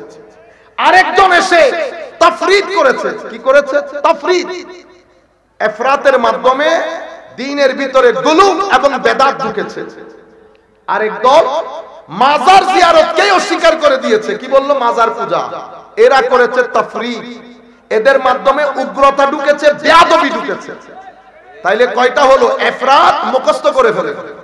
ইফরাত মানে গ্লাসে পানি আর 1 লিটার আপনি দিয়ে ঢেলে দিলেন 1.5 লিটার, গ্লাসে পানি থাকবে, বাকিগুলা পড়ে যাবে। এটাকে ইফরাত বলে। আপনি এটার মাধ্যমে দ্বীনে গুলু এবং বেদাত ঢুকে যায়। আপনি যেহেতু বেশি ঢেলে দিয়েছেন। আর এক তাফরিদ, এরা কি করেছে? 1 লিটারের মধ্যে 1/2 লিটার দিয়েছে, 1/2 লিটার ফাঁকা, এটাকে বলে তাফরিদ। এটার মাধ্যমে দ্বীনে উগ্রতা ঢুকে, মারামারি কাটাকাটি ঢুকে, তাসাদ্দুদ ঢুকে, বেদাত ঢুকে, বেয়াদবি ঢুকে। আমাদেরকে কোথায় থাকতে বলেছে? আমাদেরকে বলেছে উম্মাতান ওয়াসাতা, ইতিদাল। আমাদেরকে থাকতে বলেছে মাঝখানে, না ইফরাত করব না তাফরিদ করব। কিভাবে বাঁচবো? আমাদের ফুকাহায়ে কেরাম, হায় হায়, মারা যেমন, শিক্ষক যেমন ছেলের জন্য অঙ্কের লিস্ট করে দেয় না, চার্ট। আপনারা চার্ট লাগিয়ে রাখেন না? চার্ট কি নিজে বানান না শিক্ষক বানায়? কেন গুগল করে করে নিজে বানাইতে পারলেন না? বানাইতে পারবেন না? শিক্ষকে চার্ট বানিয়ে দেয়। আমার ছেলেরা এই চার্টগুলো দেখে দেখে মুখস্থ করে পরবর্তীতে অঙ্কের মাস্টার হয়, ইংরেজির মাস্টার হয়, টেন্সের মাস্টার হয়। ঠিক একই ভাবে উম্মতে মুসলিমার ফুকাহায়ে কেরাম শরীয়তের থাক বানিয়ে দিয়েছেন। আমাদেরকে বলেছে বেটা এটাকে ফরজ বলে, এটাকে ওয়াজিব বলে, এটা সুন্নতে মুআক্কাদা, এটা গায়র মুআক্কাদা, এটা মুস্তাহাব, এটা মুস্তাহসান, এটা মুবাহ। এই পাশে বলেছে এটা হারাম, মাকরুহে তাহরিমি, এটা ইসাআ, এটা মাকরুহে তানজিহি। আপনারা বুঝতে পেরেছেন? এভাবে আমাদেরকে থাক তৈরি করে দিয়েছে। এখন যে আপনি বলতেছেন এটা ফরজ, এটা সুন্নতে মুআক্কাদা, কে বলছে আপনাকে? আমার আল্লাহ বলেন নাই, আমার নবীও বলেন নাই। এই থাক আমার নবীর ইলমের ওয়ারিসকৃত উলামায়ে কেরাম আমাদেরকে দিয়েছেন। কোন অথরিটির বলে তারা কাজটা করেছেন? আমার আল্লাহর দেওয়া অথরিটি। আমার আল্লাহ বলেছেন শরীয়তের চোখ কয়টা? বলেন, জোরে বলেন। শরীয়তের চোখ। আপনারা তো এমনিতে ঠিক বলতে বললে পুরা আমাদের চট্টগ্রাম শহরে শোনানো যাবে আপনাদের ঠিক বলা। শরীয়তের চোখ 3টা, কোরআন, সুন্নাহ, উলামা। কি বলেছি? উলামা। এই 3টা শরীয়তের চোখ। উলামার এখানে ইজমাও আছে, কিয়াসও আছে, কিন্তু মেইনলি উলামা কোন আয়াত থেকে? ইয়া আইয়ুহাল্লাযীনা আমানু আতিউল্লাহ ওয়া আতিউর রাসূলা ওয়া উলিল আমরি মিনকুম। আল্লাহর ইতাআত, রাসূলের ইতাআত, অতঃপর উলামায়ে কেরামের ইতাআত। তবে দুই ইতাআত unconditional, everlasting, nobody can challenge ever। আল্লাহর এবং রাসূলের ইতাআতকে কেউ চ্যালেঞ্জ করতে পারবে না। ওয়া উলিল আমর, উলামায়ে কেরামের যে ইতাআত সেটা অ্যাবসলিউট না, সেটা কন্ডিশনাল। কিসের সাথে? কোরআন এবং সুন্নতের সাথে। আপনারা বুঝতে পেরেছেন? এই উলামারা আমাদের জন্য এই চার্ট নির্ধারণ করেছে, এটা শরীয়তের আলেম করেছে। মুহাদ্দিস দাঁড়িয়ে ওখানেও একটা চার্ট বানিয়েছে, এটা মুতাওয়াতির, এটা সহিহ, এটা গায়র সহিহ, এটা হাসান লিজাতিহি লিগাইরিহি, এটা দাঈফ, এটা মুত্তারিব, কত ধরনের। আপনি যে ঠস করে উঠে বললেন হুজুর এটা সহিহ হাদিস, কে বলেছে আপনাদেরকে? আল্লাহ না, রাসূল না, উলামা। থাক নির্ধারিত। আমি নিজে নিজে নতুন কোন জিনিস এখানে না অ্যাড করতে পারবো না বাদ দিতে পারবো। তাহলে মুহাদ্দিসের থাক তৈরি, ফুকাহায়ে কেরামের থাকও তৈরি। এবার সুফিয়ায়ে কেরামের থাক, সুফিয়ায়ে কেরামও থাক তৈরি করে দিয়েছেন। কেন? রুহানি শক্তি বৃদ্ধির জন্য, রুহের হায়াতের জন্য, রুহের হায়াতের জন্য। আমার ভাইরা, রূহ যদি মরে যায়, রূহকে যদি মেরে ফেলেন, লাখ টাকা আপনার ব্যাংকে পড়ে থাকলেও, লাখ খাদ্য আপনার ফ্রিজে থাকলেও, কোনো ভাবে আপনি পৃথিবীতে শান্তির সাথে বসবাস করতে পারবেন না। পৃথিবীর শান্তি থেকে বঞ্চিত হয়ে যাবে যদি রূহ মারা যায়। রূহের খাদ্য আলাদা, ব্রেইনের খাদ্য আলাদা, পেটের খাদ্য আলাদা। প্রত্যেকের জন্য আল্লাহ খাদ্য বানিয়েছেন। হে মানুষ, আমরা পেটের খাদ্য পেটে দেই, মাথার খাদ্য মাথাকে দিচ্ছি, কিন্তু সমস্ত মানুষ মিলে রূহের খাদ্য বন্ধ করে দিয়েছি। যেই রূহের খাদ্য বন্ধ করেছি, বাংলাদেশের ডিপ্রেশন বেড়ে যাচ্ছে, বাংলাদেশে মেন্টাল অ্যাংজাইটি বেড়ে যাচ্ছে, মানসিক রোগ বেড়ে যাচ্ছে, আত্মহত্যা বেড়ে যাচ্ছে, ক্রাইম বেড়ে যাচ্ছে, ডিভোর্স রেট বেড়ে যাচ্ছে। মনে রাখবেন, রূহ যদি মারা যায়, রূহ যদি অস্থির হয়, রূহকে যদি রূহের খাদ্য না দেওয়া হয়, রূহ ভিতর থেকে অস্থির হয়ে গেলে এই জিনিসগুলো আপনি সমাজ থেকে কমাইতে পারবেন না। আপনার ছেলেরা আস্তে আস্তে আত্মহত্যার দিকে চলে যাবে। ছেলেরা এখন একটা শব্দ বলে বোরিং, বলে না? কি বলে? বোরিং। এই বোরিং শব্দটা ছেলেরা রাস্তার মধ্যেও বলে, হুজুর বোরিং লাগতেছে। অথচ এই বোরিং শব্দ হচ্ছে আত্মহত্যার প্রথম ধাপ। বোরিং যখন সামনে যেতে যেতে ম্যাচিউরড হতে হতে একেবারে শেষ পর্যায়ে চলে যায়, এই ছেলেটা শেষ পর্যন্ত আত্মহত্যা করে। আপনারা হয়তো সেটা বুঝতে পারছেন না। নামাজ না পড়লে রূহ মরে যাবে, কোরআনের তিলাওয়াত বন্ধ হলে রূহ মরে যাবে, জিক্রে ইলাহি বন্ধ হলে রূহ মরে যাবে, দরুদ বন্ধ হলে রূহ মরে যাবে, মানুষকে সহযোগিতা করা বন্ধ করলে রূহ মরে যাবে, আত্মীয় স্বজনকে সহযোগিতা বন্ধ করলে রূহ মরে যাবে। মনে রাখবেন, আল্লাহর সৃষ্টি দেখা বন্ধ করে দিলে রূহ মরে যাবে। আল্লাহর সৃষ্টি দেখবেন, সারাদিন মোবাইল দেখেন, ঠিক না?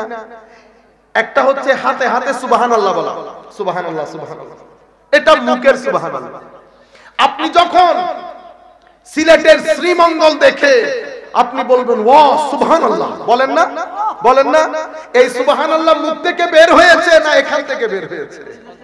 এটা অন্তর থেকে বের হয়েছে। আল্লাহর সৃষ্টি দেখলে সুবহানাল্লাহ অন্তর থেকে বের হয়। এই জন্য আল্লাহর সৃষ্টি দেখলে রূহ জিন্দা হয়। রূহ জিন্দা, মানুষকে সহযোগিতা করলে রূহ জিন্দা হয়। এবং আল্লাহর সৃষ্টি নিয়ে তাদাব্বুর করলে, চিন্তা করলে রূহ জিন্দা হয়। হে ভাইরা, আপনারা আমার কথা না শুনেন কোনো অসুবিধা নাই, কিন্তু রূহ জিন্দা করেন, রূহকে ইগনোর করবেন না, রূহকে হেলা ফেলা মনে করবেন না। রূহ যদি মারা যায়, আমেরিকা পাগল হয়ে গেছে, ইংল্যান্ড পাগল হয়েছে, ওয়েস্টার্ন কান্ট্রি, স্ক্যান্ডিনেভিয়ান কান্ট্রি পাগল হয়ে গেছে দিন বাদ দিয়ে। দিনের রূহ মেরে দেওয়ার কারণে মানুষের রূহ মারা গেছে। আত্মহত্যা, ড্রাগ ডিলিং, ক্রাইম, সমস্ত কিছু আসমানে। আমেরিকার মধ্যে 3 দিন পর পর ছেলেরা বের হয়ে ব্রাশ ফায়ার করে 20-30 জন মেরে ফেলে না? ফেলে কিনা বলে? ফেলে কিনা? জি, হ্যাঁ না না? হ্যাঁ। এই কাজগুলা কেন হয়? আপনার রূহ মারা গেছে। আমেরিকা বুঝতে পেরেছে দিন বাদ দিয়ে বড় ভুল করেছে। ওয়েস্টার্ন কান্ট্রিও বুঝতে পেরেছে দিন বাদ দিয়ে বড় ভুল করেছে। এখন ব্যাক করার কোনো সুযোগ নাই। আল্লামা ইকবালকে স্যালুট করি। ইকবাল বলে গেছে, হে ইউরোপ, তোমরা যে সংস্কৃতি দাঁড় করিয়েছো, এই সংস্কৃতির তালোয়ারে তোমাদেরই গলা কাটা যাবে আগে। সেই জায়গায় ইউরোপ এসে দাঁড়িয়েছে। এখন তাদের টার্গেট কি? টার্গেট হচ্ছে জু ইহা হুয়া ইয়ে ওহা ভি হো। যেটা এখানে ঘটেছে সেটা ওখানেও ঘটুক। সনম मैंने ছুকে মারা তুজে লেকে মরু। যেহেতু আমি মারা গেছি তো তোকে নিয়েই মারা যায়। সেই কারণে আপনাদেরকে ওয়েস্টার্নাইজ করার চেষ্টা করা হচ্ছে। টিভি দিয়ে, টক শো দিয়ে, টিভির পাঠক পাঠিকা দিয়ে, আর্ট এবং কালচারের নাম দিয়ে অশ্লীলতার বাজার গরম করে, অশ্লীলতার বাজার গরম করে তারা চাচ্ছে আপনাদেরকে ওয়েস্টার্নাইজ করতে, যেন তারা যেই সমস্যাগুলা ফেস করছে একই সমস্যা যেন আমরাও ফেস করি। বুঝতে পেরেছেন? আমরা আত্মহত্যা চাই না। আমরা এখনো যদি আমার নবীর দেওয়া বিধানে ফেরত আসি, মিথ্যা বলবো না, গালি দেব না, ভদ্র হব, বড়কে সম্মান করব, ছোটকে স্নেহ করব, মাজারাতের জিয়ারত করব, কোরআনের তিলাওয়াত করব। দুনিয়া উল্টে গেলেও ফরজ নামাজ বাদ দেব না। আমার নবীর এক তাজিমের ক্ষেত্রে পুরো দুনিয়া কুরবান করে দিতে রাজি থাকব। যেই তারিখ থেকে আমরা এই অবস্থানে আসব, আল্লাহর ইজ্জতের কসম, পৃথিবীতে আমরা শান্তি বিক্রি করতে পারব। পৃথিবীর জমিনে সবকিছু আছে, শান্তি নাই। শান্তি শুধু মদিনার বাজারে, শান্তি শুধু আমার নবীর দরুদে, শান্তি শুধু আউলিয়ায়ে কেরামের মাজারে। আমার ভাইয়েরা, নতুন প্লট, নতুন ষড়যন্ত্র উম্মতকে দিকভ্রান্ত করার জন্য, উম্মতের ছোট ছোট নওজোয়ান নসলকে ভুল ভাল বুঝিয়ে তাদেরকে দ্বীন ইসলাম থেকে দূরে সরিয়ে মুসলিম উম্মতের বৃহৎ ঐক্যে ফাটল সৃষ্টি করার জন্য। হে যুবক, আপনাকে বোঝানো হচ্ছে আমরা আহলে সুন্নাত ওয়াল জামাত কেন? আমরা তো মুসলমান। আপনিও বুঝে গেলেন, হ্যাঁ আমরা তো মুসলমান। আমার যুবক ভাই, 1300 বছরে এত বড় বড় উলামা, এত বড় বড় আলেম পৃথিবী ছেড়ে চলে গেছে। কারো কি এই কথা বুঝে আসা নাই? কারো কি এই কথা বুঝে আসা নাই যেটা আজকে আপনার বুঝে এসেছে? শোনেন, হিস্টোরিক্যাল ব্যাকগ্রাউন্ড, এটা আমার বিষয় না, তবু 2 মিনিটের জন্য। হে আমার ভাই, উম্মতে মুসলিমা যখন দৌড়ে ফিতনার সময়কালে পতিত হয়, এখানে মুনাফিক এলিমেন্ট জয়েন করে উম্মতে মুসলিমার সাথে। তারা ভিতরে ভিতরে মুসলমান শাস্ত্র, বাইরে বাইরে অন্যদের সাথে মিলে মুসলমানদের বৃহত্তর ঐক্যে ফাটল সৃষ্টি করার চেষ্টা করত। এই ষড়যন্ত্রে তারা মসজিদও প্রতিষ্ঠা করে শুধু মুসলমানদের ঐক্যে ফাটল সৃষ্টি করার জন্য। কোরআন বলছে, ওয়াল্লাযীনা ইত্তাখাযু মাসজিদান দিরারা ওয়া কুফরা ওয়া তাফরীকাম বাইনাল মুমিনিন ওয়া ইরসাদাল লিমান হারাবাল্লাহ ওয়া রাসূলা। মসজিদ প্রতিষ্ঠা করেছে। উম্মতে মুসলিমা ফিতনার সময়কালে যখন ফারুক আজম শহীদ হলেন, উসমানে গনি শহীদ হলেন, হযরত আলী শহীদ হলেন, উম্মতে মুসলিমার দ্বীন যখন পৃথিবীর ঘরে ঘরে পৌঁছে গেছে, মুনাফিক শ্রেণী মিলে উম্মতে মুসলিমার কিছু কিছু ছেলেদেরকে বুঝিয়ে বুলবাল, কেউ শিয়া হয়েছে, কেউ খারেজি, কেউ রাফিজি, কেউ জাবরি, কেউ কদরি, কেউ মুতাজিলি, এক এক ফিরকা, সবাই মুসলমান। মুতাজিলিরা নিজেদের নাম দিয়েছে আসহাবুত তাওহীদ ওয়াল ইতিদাল, তাওহীদবাদী জনতা। কি বাদী জনতা? তাওহীদবাদী জনতা, আসল মুসলমান। সেই সময় অবস্থা দেখছে বিদ্যুটে হয়ে যাচ্ছে।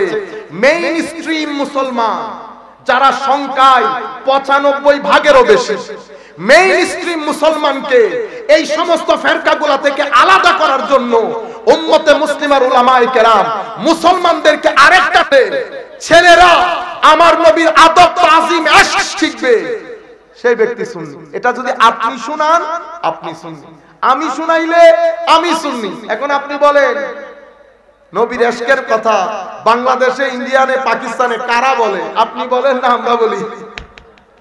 আপনারা বুঝতে পেরেছেন? যাই হোক, তাইলে কিয়ামতের আলামত, দ্বিতীয় আলামত হচ্ছে আলামতে সুগরা। তখন থেকে শুরু হয়েছে, আমরা এই আলামতগুলা দিয়ে দিয়ে যাচ্ছি। এটা কিয়ামতের দ্বিতীয় আলামত, এগুলোকে বলে আলামাতে সুগরা। কিয়ামতের তৃতীয় আলামত আলামতে কুবরা। আলামতে কুবরা মানে কিয়ামতের বড় আলামত।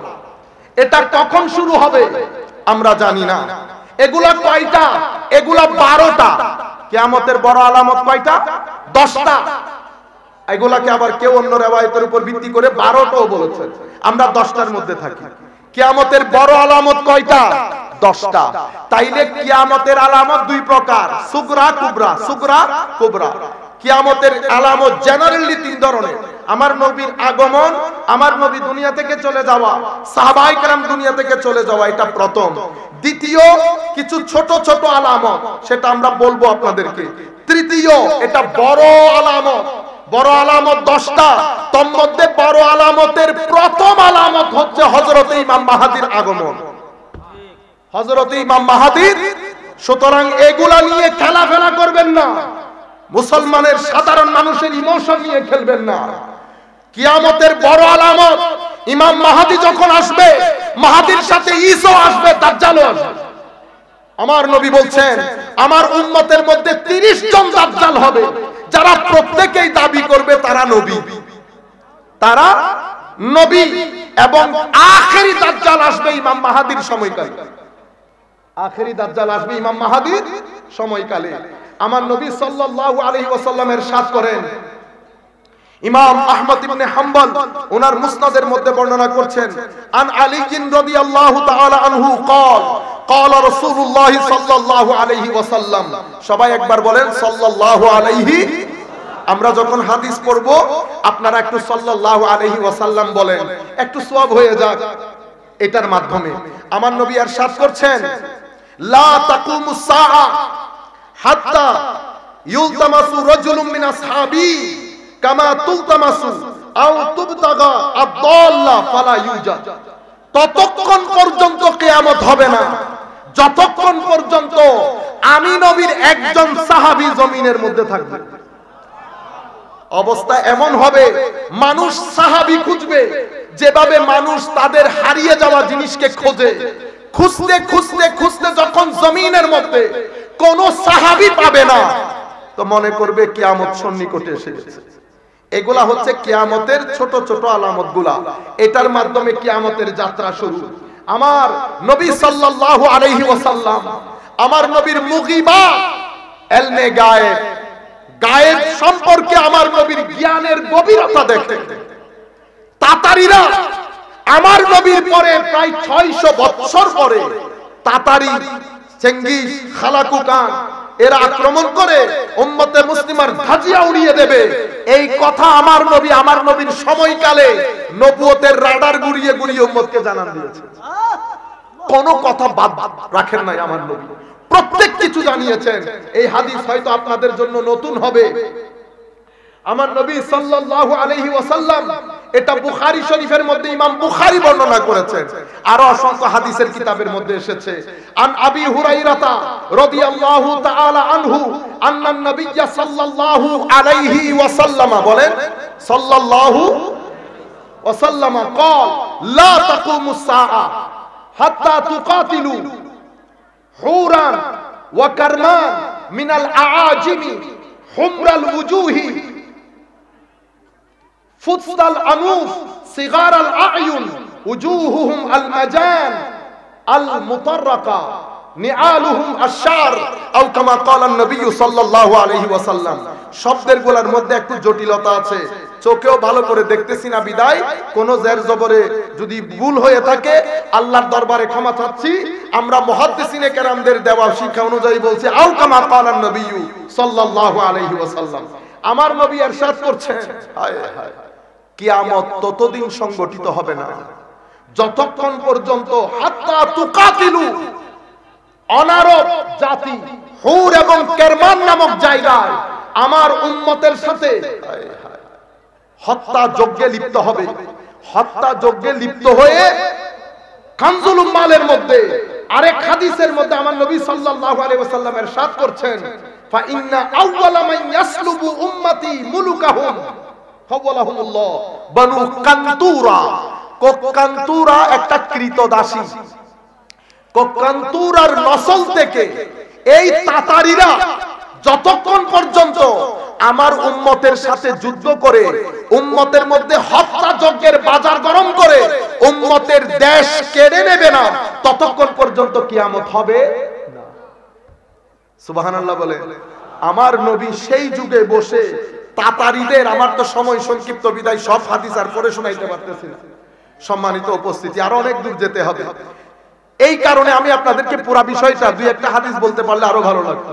আমার নবী যেটা বলতে চাচ্ছেন, তাতারীদের আক্রমণ সম্পর্কে আমার নবী কি বলছেন, ফা ইন্না আউয়াল মান ইয়াসলুবু, মানে এরা এসে আরো কি বলছে, ক বনু কান্তুরা। কান্তুর এক কৃতদাসী, এই কৃতদাসীর পরবর্তী পুরুষ এই তাতারীরা। এরা যতক্ষণ পর্যন্ত আমার উম্মতের দেশ কেড়ে না নেবে, সমস্ত মুহাদ্দিসিনদের ঐক্যমত, তাতারীরা মুসলমানদের রাষ্ট্র কেড়ে নেয় 656 হিজরিতে।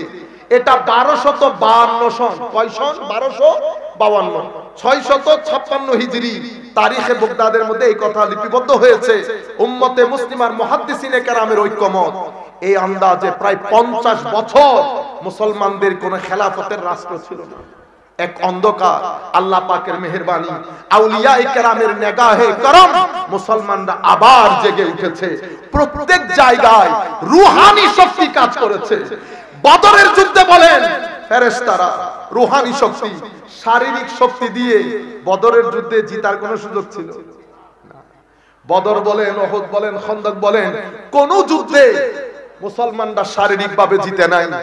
শারীরিক ভাবে সব যুদ্ধে তো মানুষ কম। ফেরেশতা আমার নবী যেখানে দাঁড়িয়ে, সেখানে আপনি আমার পুরা পাহাড় তুলে দিলে লাভ আছে? লাভ নাই।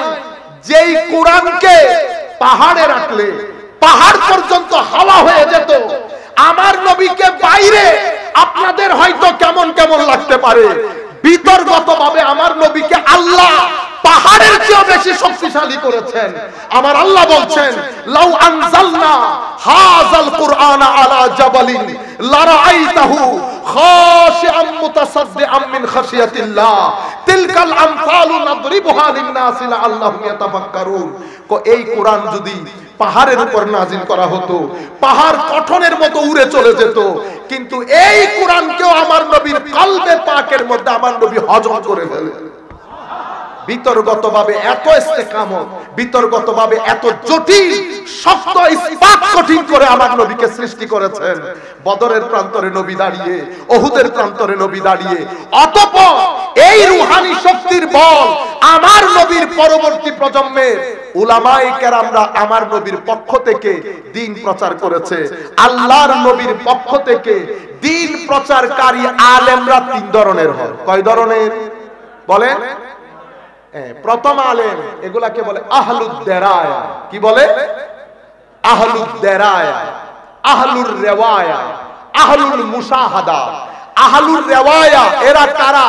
তো এরা যারা কোরআন এবং হাদিস পৃথিবীর বিভিন্ন জায়গা থেকে একত্রিত করে কিতাব আকারে লিখে সংরক্ষণ করে মুসলিম উম্মার পরবর্তী প্রজন্মের কাছে পৌঁছিয়ে দেয়, তাদেরকে বলে আহলুর রিওয়ায়া, ম্যান অফ ট্র্যাডিশন, অথবা বলতে পারেন ম্যান অফ ন্যারেশন। এরা বর্ণনাগুলোকে একসাথে করেছে। আমরা বলি মুহাদ্দিস। কি বলি? মুহাদ্দিস। দ্বিতীয় প্রকারকে বলে আহলুদ দেরায়া, আমরা বলি ম্যান অফ অপিনিয়ন। এরা কারা? এরা ইলমে হাদিসের ভিতরে ডুব দিয়ে মণিমুক্তা হুকুম আহকামগুলো আহরণ করে শরীয়তের হুকুমের যারা থাক সাজিয়েছে, ফরজ বলেছে, ওয়াজিব বলেছে, বুঝতে পেরেছেন আপনারা? এরা তারা। মনে রাখবেন, আমার নবীর লক্ষাধিক সাহাবায়ে কেরাম, লক্ষাধিক সাহাবায়ে কেরাম আমার নবী যখন দুনিয়া থেকে চলে যাচ্ছেন, এদের মধ্যে আহলুদ দেরায়া যারা ফিকহ ফতোয়া করতেন, তারা সংখ্যায় অতি নগণ্য। কেন?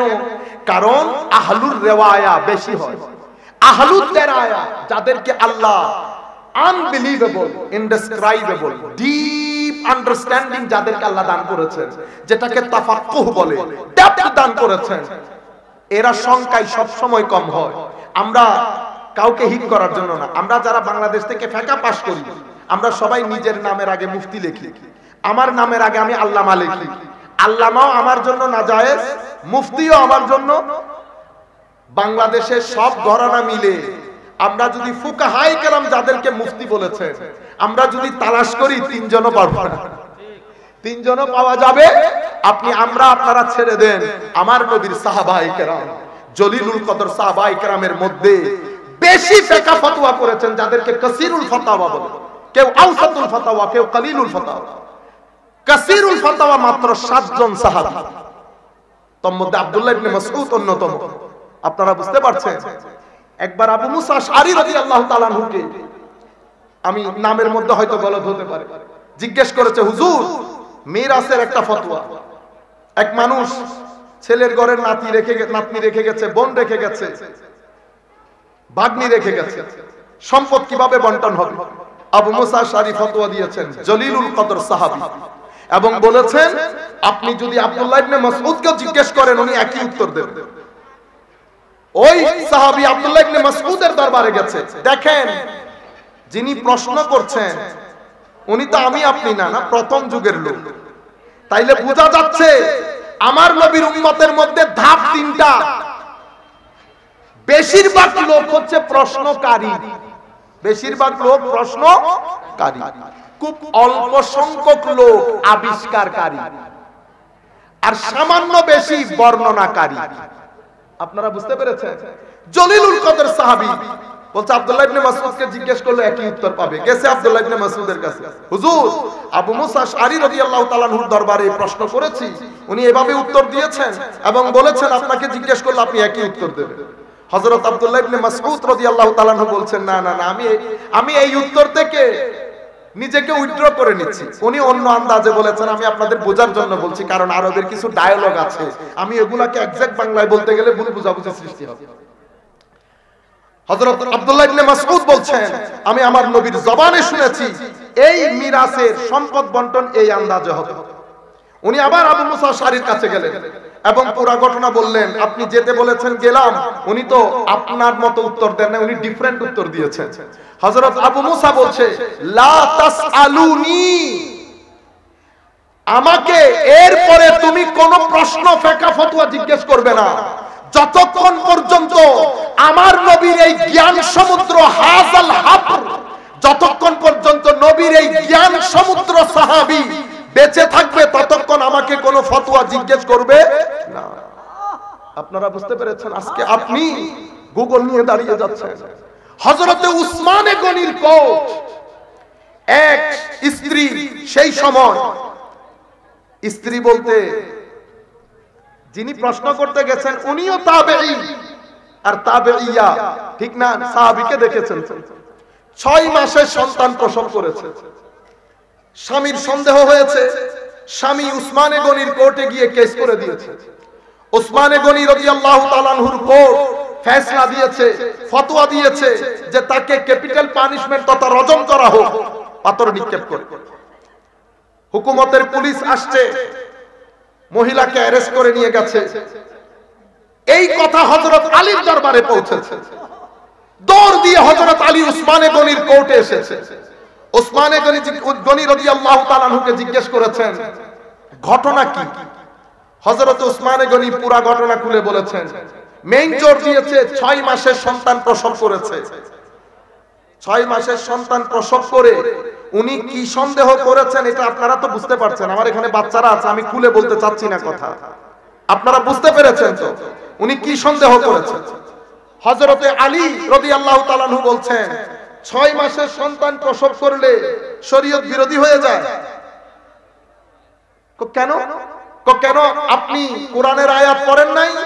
আমার আল্লাহ বলেন নাই ওয়া হামলুহু ওয়া ফিসালুহু 30 শাহরান, মা সন্তানকে গর্ভে ধারণ, দুগ্ধপান দুইটাই মিলে সালাসুনা শাহরান মানে 30 মাস বলেছে কি বলে নাই?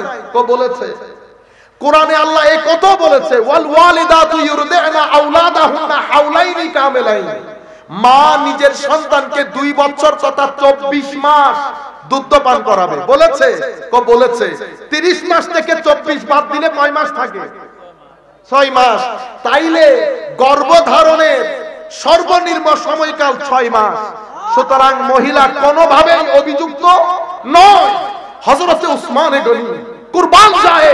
আমরাও বলি আল্লাহ উসমান গনিকে রফে দরজা দান করেন। আমরা হলে সেই দিন আরেক ফতোয়া মারতাম। এই আয়াত ওই আয়াত ঢুঁড়ে হযরত উসমান গনি বলছে আমার ভাই আলী যেটা বলেছে সেটাই ঠিক, আমি বুঝতে পারি। তাহলে সাহাবায়ে কেরামের আন্ডারস্ট্যান্ডিং এর মধ্যে ফিকহ ফতোয়ার ক্ষেত্রে ডিফারেন্ট ছিল। কি ছিল? ডিফারেন্ট ছিল। আপনি আজকে এসে গুগল মাইরা মুফতি হয়ে গেলেন আমার ভাই।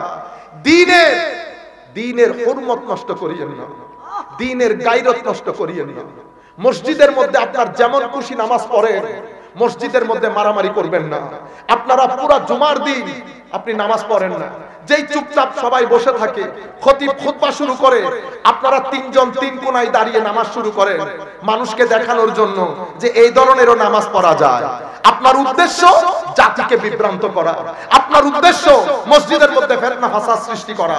হয় আপনার কাছে টাকা আসে অথবা আসে না, আপনি ব্রেইন ওয়াশ হয়েছেন। আমার ভাই এই কাজ আর করিয়েন না। উম্মতে মুসলিমা 1300 বছরের ইতিহাসে বুজুর্গানে দ্বীন চলে গেছে। আমার নবী বলছে ইন্নাল্লাহা লা ইয়াকবিদুল ইলমা ইনতিজাআন ইয়ানতাজিউহু মিনান নাস বাল ইয়াকবিদুল ইলমা বিকাবদিল উলামা।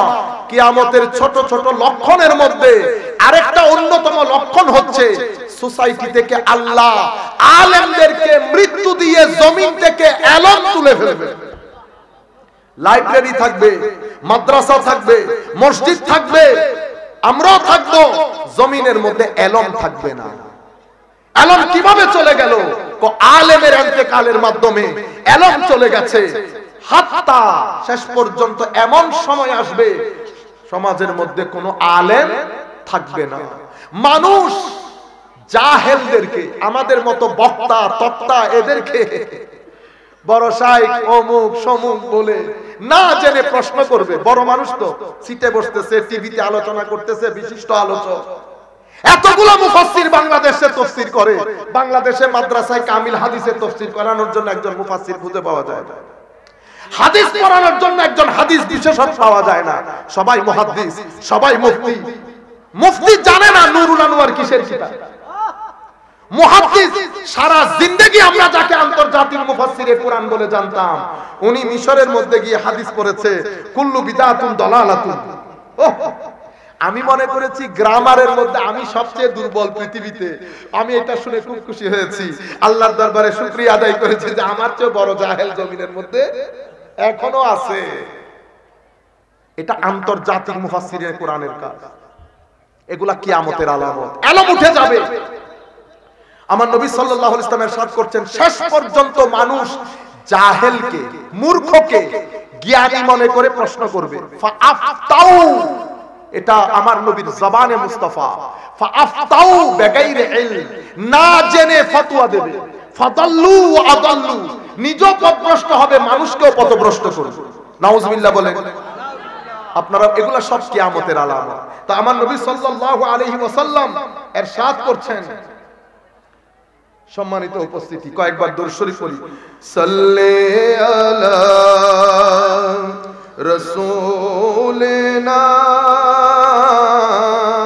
সাল্লি আলা মুহাম্মাদিন। পড়েন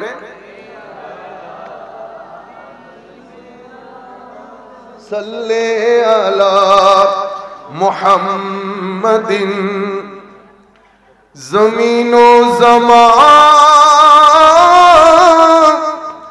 तुम्हारे लिए, मकीन ओ मकान तुम्हारे लिए, चुनियो चुना तुम्हारे लिए बने दो जहां, तुम्हारे लिए सल्ले अला रसूल नाम, सल्ले अला मुहम्मदिन, सल्ले अला हबीबना, सल्ले।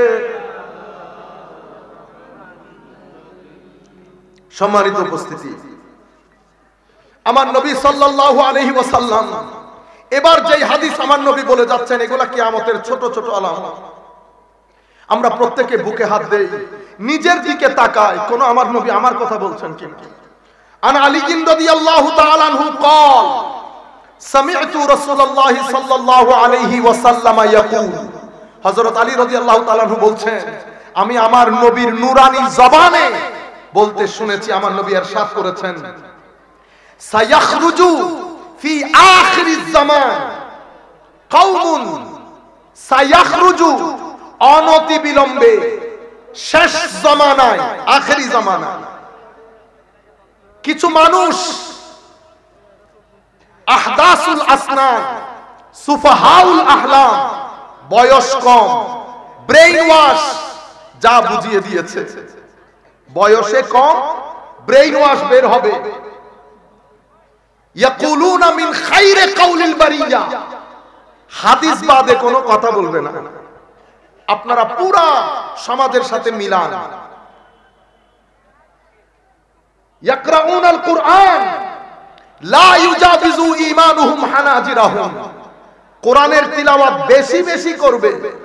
আরেক riwayতের মধ্যে আমার নবী সাল্লাল্লাহু আলাইহি ওয়াসাল্লাম ইরশাদ করছেন, এমন ভাবে কোরআনের তিলাওয়াত করবে ঠোঁট ভিজা থাকবে।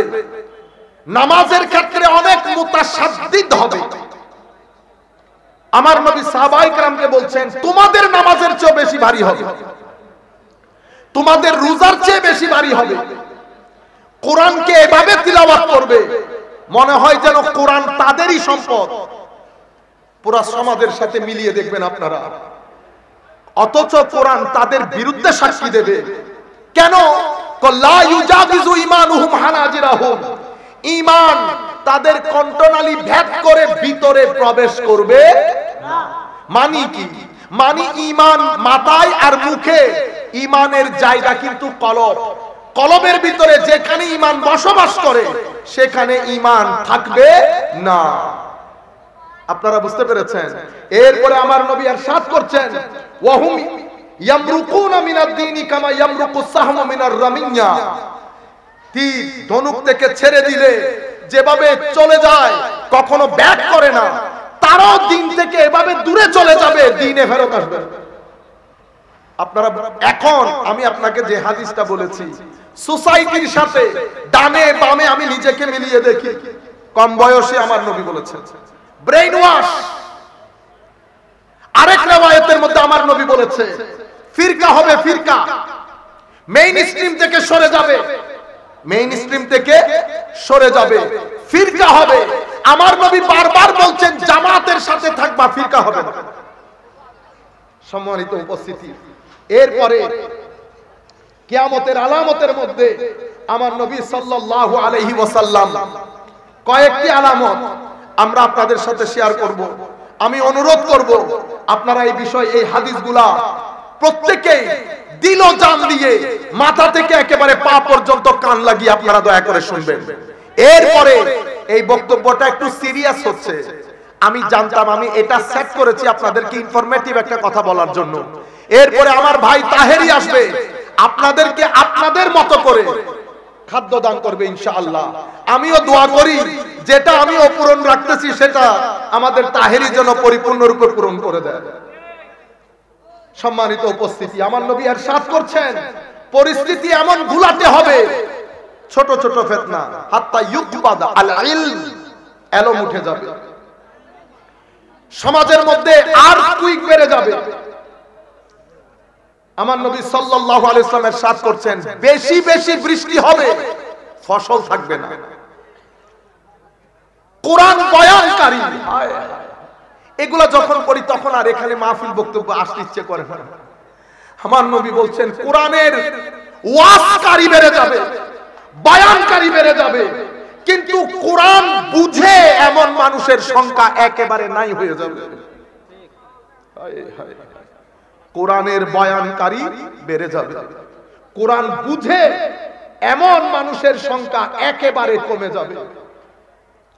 এরপর আমার নবী ইরশাদ করছেন মাল ও দৌলত, টাকা পয়সা এভাবে বেড়ে যাবে, সোসাইটির মধ্যে আপনি টাকা নিয়ে নিয়ে ঘুরবেন, টাকা দেওয়ার লোক পাবেন, কিন্তু আমানতদার কমে যাবে। আমার নবী ইরশাদ করছেন তাকওয়া এবং রূহানিয়ত এগুলা রসম রেওয়াজ হয়ে যাবে। আমাদের মতো লোক এসে তাকওয়ার কথা বলবে, পরেজগারির কথা বলবে, নামাজের কথা বলবে, তাহাজ্জুদের কথা বলবে, রূহানিয়তের কথা বলবে, কিন্তু রসম রেওয়াজ তার জীবনের মধ্যে এগুলার কোনো কিছুই থাকবে না। সমস্ত দরবারগুলো ইল্লা মাশাআল্লাহ আমরা কিছু রসম রেওয়াজের মধ্যে চলে গেছি, মাহফিলগুলা রসম রেওয়াজের মধ্যে চলে গেছে, সব জায়গা থেকে রূহ খতম হয়ে গেছে। আমরা যারা এখানে বসেছি আমরা মেইনলি কিন্তু ওযু করে আসি, ওযু করেছি সুবহানাল্লাহ, বেশিরভাগ ইল্লা মাশাআল্লাহ আমরা ওযু করে আসি, বেশিরভাগ কোনো নিয়তই করি না। যখন ওয়াজ থেকে নিয়ত খতম হয়ে যাবে, শোনা এবং বলা, যখন এগুলা থেকে ওযু খতম হয়ে যাবে, আমানতদারি খতম হয়ে যাবে, এটাকেই বলে পুরা দিন রসম রেওয়াজে পরিণত হবে, রূহ খতম হয়ে যাবে। কিয়ামতের ছোট আলামত বর্ণনা দিচ্ছে আমার সম্মানিত উপস্থিতি। আমার নবী বলছে ছেলেরা মেয়েদের মতো করে রেশমি কাপড় পরবে এবং সমাজের মধ্যে তেজারত, ব্যবসা বেড়ে যাবে, ব্যবসার মধ্যে বরকত থাকবে না। আজকে দেখেন, আজকে থেকে 30 বছর আগে যদি যান, আপনাদের এলাকার মধ্যে আছে না অমুক সওদাগর, নাই? সওদাগর অনেক বড় কিছু না, সওদাগর তো তখনকার যুগে আল্লাহর ওলির মতো। তারা ক্লাবে গেছে, পাবে গেছে, আপনারা আওয়াজ করেন ক্লাবে গেছে কখনো? পাব, ক্লাব এগুলাতে আমাদের সওদাগর গুলা যেতেন না। আজকে টাকা বেড়েছে, ব্যবসা বেড়েছে, ব্যবসার মধ্যে যেহেতু আপনি হারাম ইনকাম করেন, আপনার এই হারামের টাকা আপনার ভিতরে অস্থির করে ফেলেছে। পাব এবং ক্লাব বাদে আপনার শান্তি লাগে না। আমাদের সংস্কৃতি, এবং আমি এটা বিশ্বাস করি মনে প্রাণে, আমাদের প্রধানমন্ত্রীর সংস্কৃতিও পাবো না ক্লাবো না। বুঝতে পেরেছেন? আপনি পাব আর ক্লাবে যান, টকশোর মাধ্যমে এই সমস্ত এগুলা দিয়ে আপনারা এখানে বাংলার জমিনের মধ্যে এগুলো প্রমোট করতে চান। সম্মানিত উপস্থিতি, মনে রাখবেন আমার নবীর দ্বীন যদি বৃদ্ধাঙ্গুলি প্রদর্শিত হয়, এটা আল্লাহর ধরতি। দ্বীনকে ইগনোর করে সমাজের মধ্যে শান্তি প্রতিষ্ঠা হবে, এটা কল্পনাও করিয়েন না। সম্মানিত উপস্থিতি, আমার নবী সাল্লাল্লাহু আলাইহি ওয়াসাল্লাম ইরশাদ করছেন সমাজের মধ্যে ফাহেশা, অশ্লীলতা এভাবে বেড়ে যাবে, এভাবে বেড়ে যাবে, মানুষের চোখের হায়া নষ্ট হয়ে যাবে। টিভির যেই অ্যাডভার্টাইজ আগে আমরা ভাই বোন মিলে দেখতে পারতাম না, আগের টিভিতে সেই টিভির অশ্লীল ভিডিও, আমাদের যারা নাটক বানায়, ইন্না লিল্লাহি ওয়া ইন্না ইলাইহি রাজিউন, দোয়া করি আল্লাহর দরবারে, মাওলা এদের তাকদীরে যদি হেদায়েত না থাকে তো জমিন থেকে তাদেরকে তুলে নেন আল্লাহ, আর যদি হেদায়েত থাকে মাওলা তাদেরকে হেদায়েত দান করে। যেই ভাষা, যেই সংস্কৃতি আপনি তুলে ধরছেন আর্ট এবং কালচারের নাম দিয়ে, এটা আমাদের বাঙালি সংস্কৃতি না। আপনি আমাকে ওয়েস্টার্নাইজ করতে চাচ্ছেন, আপনি চলে যান ওয়েস্টার্ন কান্ট্রিতে। আমি বাংলার ছেলে, আমি এখানেই থাকবো, আমার কবর এখানে হবে, আমার সন্তানদের কবর এখানে হবে, দোয়া করি। আর কখনো যদি বাংলার জমিনের উপর কেউ চোখ তুলে তাকায়, আপনারা আমাদেরকে ইগনোর করেন, আমাদেরকে মৌলভী মুসল বলেন, বলেন তারা উর্দুতে কথা বলে। মনে রাখেন, যুদ্ধের ময়দানে ফয়সালা হয়ে যাবে, আপনি বাংলার না আমি বাংলার। সুট বুট পরে আপনি আসবেন না, আপনি চলে যাবেন। বাংলাকে রক্ষা করবে যারা সাথে কথা বলতে পারে না, নিজেরাও পারেন না, জোর করে আপনারা ইংরেজিতে কথা বলেন আর বার্গার খাওয়া শিখান। আমাদের সিলেটের মারা সিলেটের ইংল্যান্ডের জমিনে ছেলেদেরকে শুটকি আর বেগুন খাওয়ানো শিখায়, শুটকি আর বেগুন খাওয়ানো শিখায়। আপনারা এরপরে আমাদেরকে আবার দেশপ্রেমের দরজ দেন। আল্লাহ যদি তৌফিক দান করে, কোনদিন যদি সময় আসে, আসবে অবশ্যই ইনশাআল্লাহ, আমাদের ছেলেগুলা নিয়ে আর যাই হোক আমরাই আপনাদেরকে রাজনীতি শিখাবো। সম্মানিত উপস্থিতি, মানুষের অধিকার ভালো কেমনে হয়? কারণ জাতি শুধু বিল্ডিং পাকা হলে হয় না, বিল্ডিং পাকা হলে হয় না। জাতির দুনিয়াতে ভালো থাকতে হলে রূহ খুশি হতে হবে। রূহকে বাদ দিয়ে আপনি বিল্ডিং দিয়ে শান্তিতে থাকতে পারবেন। আমার নবী সাল্লাল্লাহু আলাইহি ওয়াসাল্লাম ইরশাদ করছেন, হায় হায়, মহিলা বেড়ে যাবে, ওজনে কম দেবে। আজকে দেখেন ব্যবসার মধ্যে আমাদের মুসলমান ফজর পরে, জোহর পরে, আসর পরে যেভাবে যেই যাকে পারতেছে ঠকাচ্ছে, সামান্য পরিমাণ অ্যাওয়ারনেস নাই। আপনি একটা মানুষকে ঠকাবেন, 30 দিন পর্যন্ত আল্লাহ আপনাকে ঠকাতে থাকবে, আপনি বাঁচতে পারবেন না। সম্মানিত উপস্থিতি, এরপরে বড়দের ইজ্জত কমে যাবে, ছোটদের স্নেহ কমে যাবে। আমার নবী বলছেন, হায় সমাজের মধ্যে ওয়ালাদুজ জিনা বেড়ে যাবে, অশ্লীলতা এভাবে বেড়ে যাবে, ছেলে সন্তান জানবে না তার বাবাকে। সমাজের মধ্যে ওয়েস্টার্ন কান্ট্রির মধ্যে তো অতিরিক্ত বেড়ে গেছে। এর পরবর্তীতে আমার নবী বলছেন, বদকারী অশ্লীলতা সোসাইটির মধ্যে এভাবে ছড়িয়ে যাবে, একটা মেয়ে রাস্তা দিয়ে হেঁটে গেলে 10টা চোখ এমনি তাকিয়ে তাকে নেকড়ে বাঘের মতো টেনে হেসড়ে নিয়ে যাবে। সেই সময় এখন আসে। আমার নবী সাল্লাল্লাহু আলাইহি ওয়াসাল্লাম ইরশাদ করেছেন এই কথা, অর্থাৎ সমাজের মধ্যে রেপ বেড়ে যাবে। আমার নবী ইরশাদ করছেন, আত্মীয়তার সম্পর্ক ছিন্ন হবে, আরেকজনের সম্পদ লুট হবে, রাষ্ট্রের সম্পদ লুট হবে। কোরআন পড়া, কোরআন বুঝা, এটাকে মানুষ প্রেস্টিজের বিরুদ্ধে মনে করে। আমার নবী সাল্লাল্লাহু আলাইহি ওয়াসাল্লাম ইরশাদ করছেন, মাল্টি স্টোরি বিল্ডিং, বড় বড় বিল্ডিং বানানোর ক্ষেত্রে মানুষ একজন আরেকজনের কি করবে? প্রতিযোগিতা। দুবাই বলেন, কুয়েত বলেন, কাতার বলেন, আমাদের বাইরা এসে কয় দিনদারি, তারা আমাদেরকে দিন শিখায় এখানে এসে। আল্লাহর মেহেরবানি, দ্বীনের রূহ এখনো পর্যন্ত বাংলাদেশ, ইন্ডিয়া, পাকিস্তান, আমাদের এই সমস্ত হিত্তা, আরবের মধ্যে মিশর, সুরিয়া, দামেস্ক, ইয়েমেন, প্যালেস্টাইন, যেই সমস্ত দেশকে ধ্বংস করা হয়েছে সেই সমস্ত দেশে আছে। বাকি দেশগুলা শুধু দ্বীনের শরীর নিয়ে বেঁচে আছে। জুমার নামাজ বাদ দিলে আর কিছুই নাই মানুষকে দ্বীনদারি শিখানো। যেই সমস্ত দেশে শপিং মল 24/7 24 ঘন্টা খোলা থাকে, সেই দেশের মসজিদ খোলা থাকে ওয়াক্তের নামাজে 15 মিনিট। আপনারা বুঝতে পেরেছেন? জুমার নামাজের মধ্যে ছেলেরা এসে এই সামান্য সময়, তাও কি আপনার সামনে দাঁড়িয়ে থাকবে? খতিব সাহেব লিখিত খুতবা দিচ্ছেন, উনি মোবাইল টিপাইতেছেন, কোন রকম নামাজটা পড়ে দে দে, জিসিম রয়ে গেছে, রূহ খতম হয়ে গেছে। মনে রাখবেন, যখন কোন দেশ থেকে মাজার খতম হয়ে যাবে, সেই দেশে দ্বীনের রূহ বেঁচে থাকবে না। মাজারাতগুলো হচ্ছে ঈমানে, শরীরে পেরেকের মতো।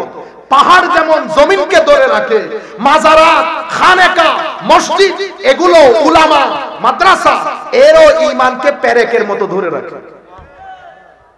সম্মানিত উপস্থিতি, এর পরবর্তীতে মানুষ সত্যবাদী মানুষকে তহমত দেবে, মিথ্যাবাদীকে বাহবা দেবে। আমার নবী হাদিসে পাকের মধ্যে বলছে, খারাপ মানুষকে তার ভয়ে মানুষ তাকে সম্মান করবে, সালামও দেবে। যখন তুমি দেখবে উপযুক্ত চেয়ারে অনুপযুক্ত ব্যক্তি বসে আছে, কিয়ামতের আলামত। আমার নবী ইরশাদ করছেন, যখন আলেমের মাথার উপর উঠে জাহেল খানা করবে, তখন তুমি মনে করবে কিয়ামত। এই যে আমাকে অনেক আগের কথা, ইংল্যান্ডে এক আফ্রিকান ছেলে জিজ্ঞেস করতেছে, আপনার দৃষ্টিতে কিয়ামতের সবচেয়ে স্পষ্ট আলামত কোনটা? আমি হেসে বলেছি, আমি হচ্ছে কিয়ামতের সবচেয়ে স্পষ্ট আলামত। ও কনফিউজ হয়ে গেছে। আমি হাসতেছি, আমি বলতেছি আমি আসলে যদি হাসতেছি, যদিও হাসতেছি, কিন্তু আমি সত্যি করে আই মিন ইট, আমি আসলে বলতেছি আমি কিয়ামতের সবচেয়ে বড় আলামত। কেমনে? আমি বললাম কিয়ামত যদি সামনে না হইতো আমার মতো জাহেল আমার নবীর মিম্বরে বসে হাত নাড়িয়ে নাড়িয়ে কথা বলতো না। এই স্টেজের মধ্যে আমরা যারা জামিয়ার মধ্যে একেবারে আমরা শেষ ব্যাচে, আমাদের পরে আরো এক ব্যাচ, ওরও জামিয়ার এই স্বর্ণযুগ পেয়েছে। আমাদের সময়কালে মুফতি হুজুর আব্দুল আউয়াল ফুরকানি, তখন মুফতি মুহাদ্দিস লেখা নাই, যারা আসল মুফতি ছিল তারা লিখতো না। আমরা কোনোদিন দেখি নাই হযরত মাওলানা আব্দুল আউয়াল ফুরকানি সাহেব নিজের নামের আগে মুফতি লিখতে। জালালউদ্দিন আল কাদেরীর উস্তাদ আল্লামা বুড়া ভাইস প্রিন্সিপাল বলতাম আমরা হুজুর আব্দুর রহমান সাহেব কাবলা মুদাজ্জিলুল হুলা। এরপরে আমরা যাদেরকে পেয়েছি হযরত, আমরা মুহাদ্দিস আউয়াল বলতাম হুজুর আব্দুল হামিদ শাহ রাহমাতুল্লাহ আলাইহি, আল্লাহ হুজুরদের রফে দরজাত। এরপরের বেচে জালালউদ্দিন আল কাদেরী, হুজুর আল্লামা ওবাইদুল হক নাঈমি, আমরা মুফতি মুজাফফর সাহেব হুজুরকে পেয়েছি। এটা তো বাংলাদেশের কথা। আমরা ইংল্যান্ড আমেরিকার মধ্যে আল্লাহর শুকরিয়া হাফেজুল হাদিস ইমামুল মুহাদ্দিসিন ডক্টর আল্লামা ওমর হাশেমের মতো উস্তাদের মজলিসে বসার সুযোগ হয়েছে, যাকে যুগের ইমাম বুখারী বলে। আমাদের দেশের মতো না, বর্তমান যুগের যাকে ফকিহে মিসর, মিশরের ফকিহ ইমাম শাফিঈ খ্যাত ডক্টর আলী জুমার ছাত্র হওয়ার আল্লাহ তৌফিক দান করেছেন। আল্লাহ মুফতি আব্দুল ফজিল কুসি, শেখ ডক্টর আহমদ তৈয়বের মজলিস, হুজুর শেখ সাঈদ রমাদান আল বুতি, মুফতি ইমাম আজ-জুহালি, যাকে যুগের ইমামে আযম আবু হানিফা বলা হতো, ফিকহুল ইসলাম ওয়া আদিল্লাতুহু, ওনার কিতাব প্রায় 22 খণ্ডের কিতাব। এত বড় বড় মুজলিস উলামা দেখেছি। যখন আমরা দেখি এই সমস্ত আলেমদেরকে, আমাদের মতো মানুষ যখন হাত নেড়ে নেড়ে কথা বলে, তাইলে বোঝা যাবে কিয়ামত সন্নিকট।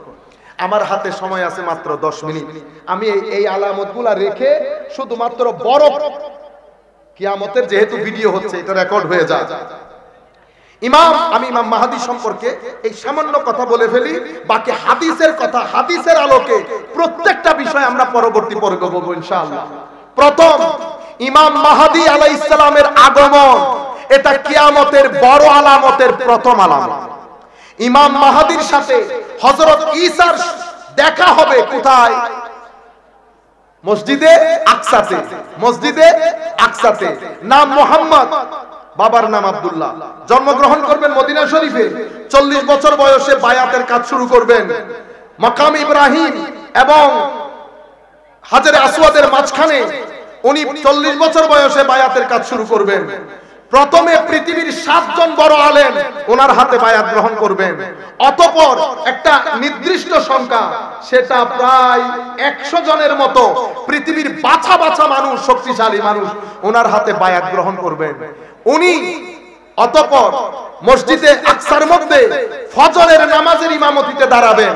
সেই জায়গার মধ্যে হযরত ঈসার আগমন হবে। হযরত ঈসা আলাইহিস সালামকে দেখে উনি চেষ্টা করবেন হযরত ঈসার জন্য ইমামতির জায়গা ছেড়ে দিতে। পিছনে আসার সময় হযরত ঈসা আলাইহিস সালাম বলবেন, যিনি কওমের ইমাম, ওনার উচিত ইমামতি করা, তুমি ইমামতি করো। হযরতে ঈসা আলাইহিস সালাম ইমাম মাহদীর ইমামতিতে ফজরের নামাজ আদায় করবেন। ফজরের নামাজ আদায় হওয়ার পরে পিছন দিক থেকে হঠাৎ করে একটা দরজা খুলবে। সেই দরজার মধ্যে দাজ্জাল, কে?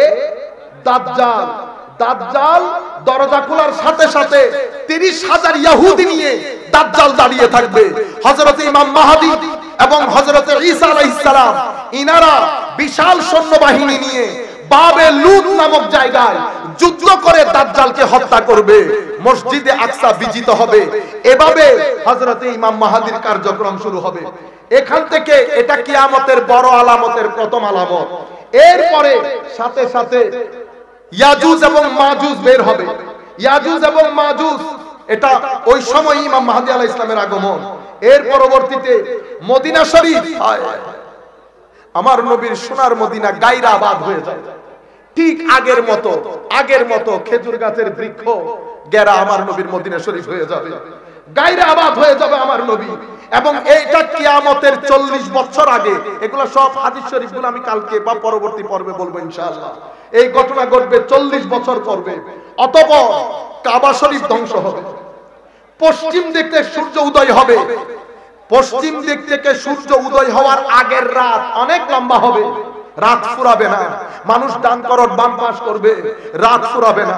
সকাল হতে হতে সূর্য পশ্চিম দিক থেকে উদিত হবে, হাফ ডে পরে সূর্য আবার ডুবে যাবে, এরপরে একটা বড় প্রাণী বের হবে, অতঃপর ধোঁয়াতে পুরো পৃথিবী ছেয়ে যাবে।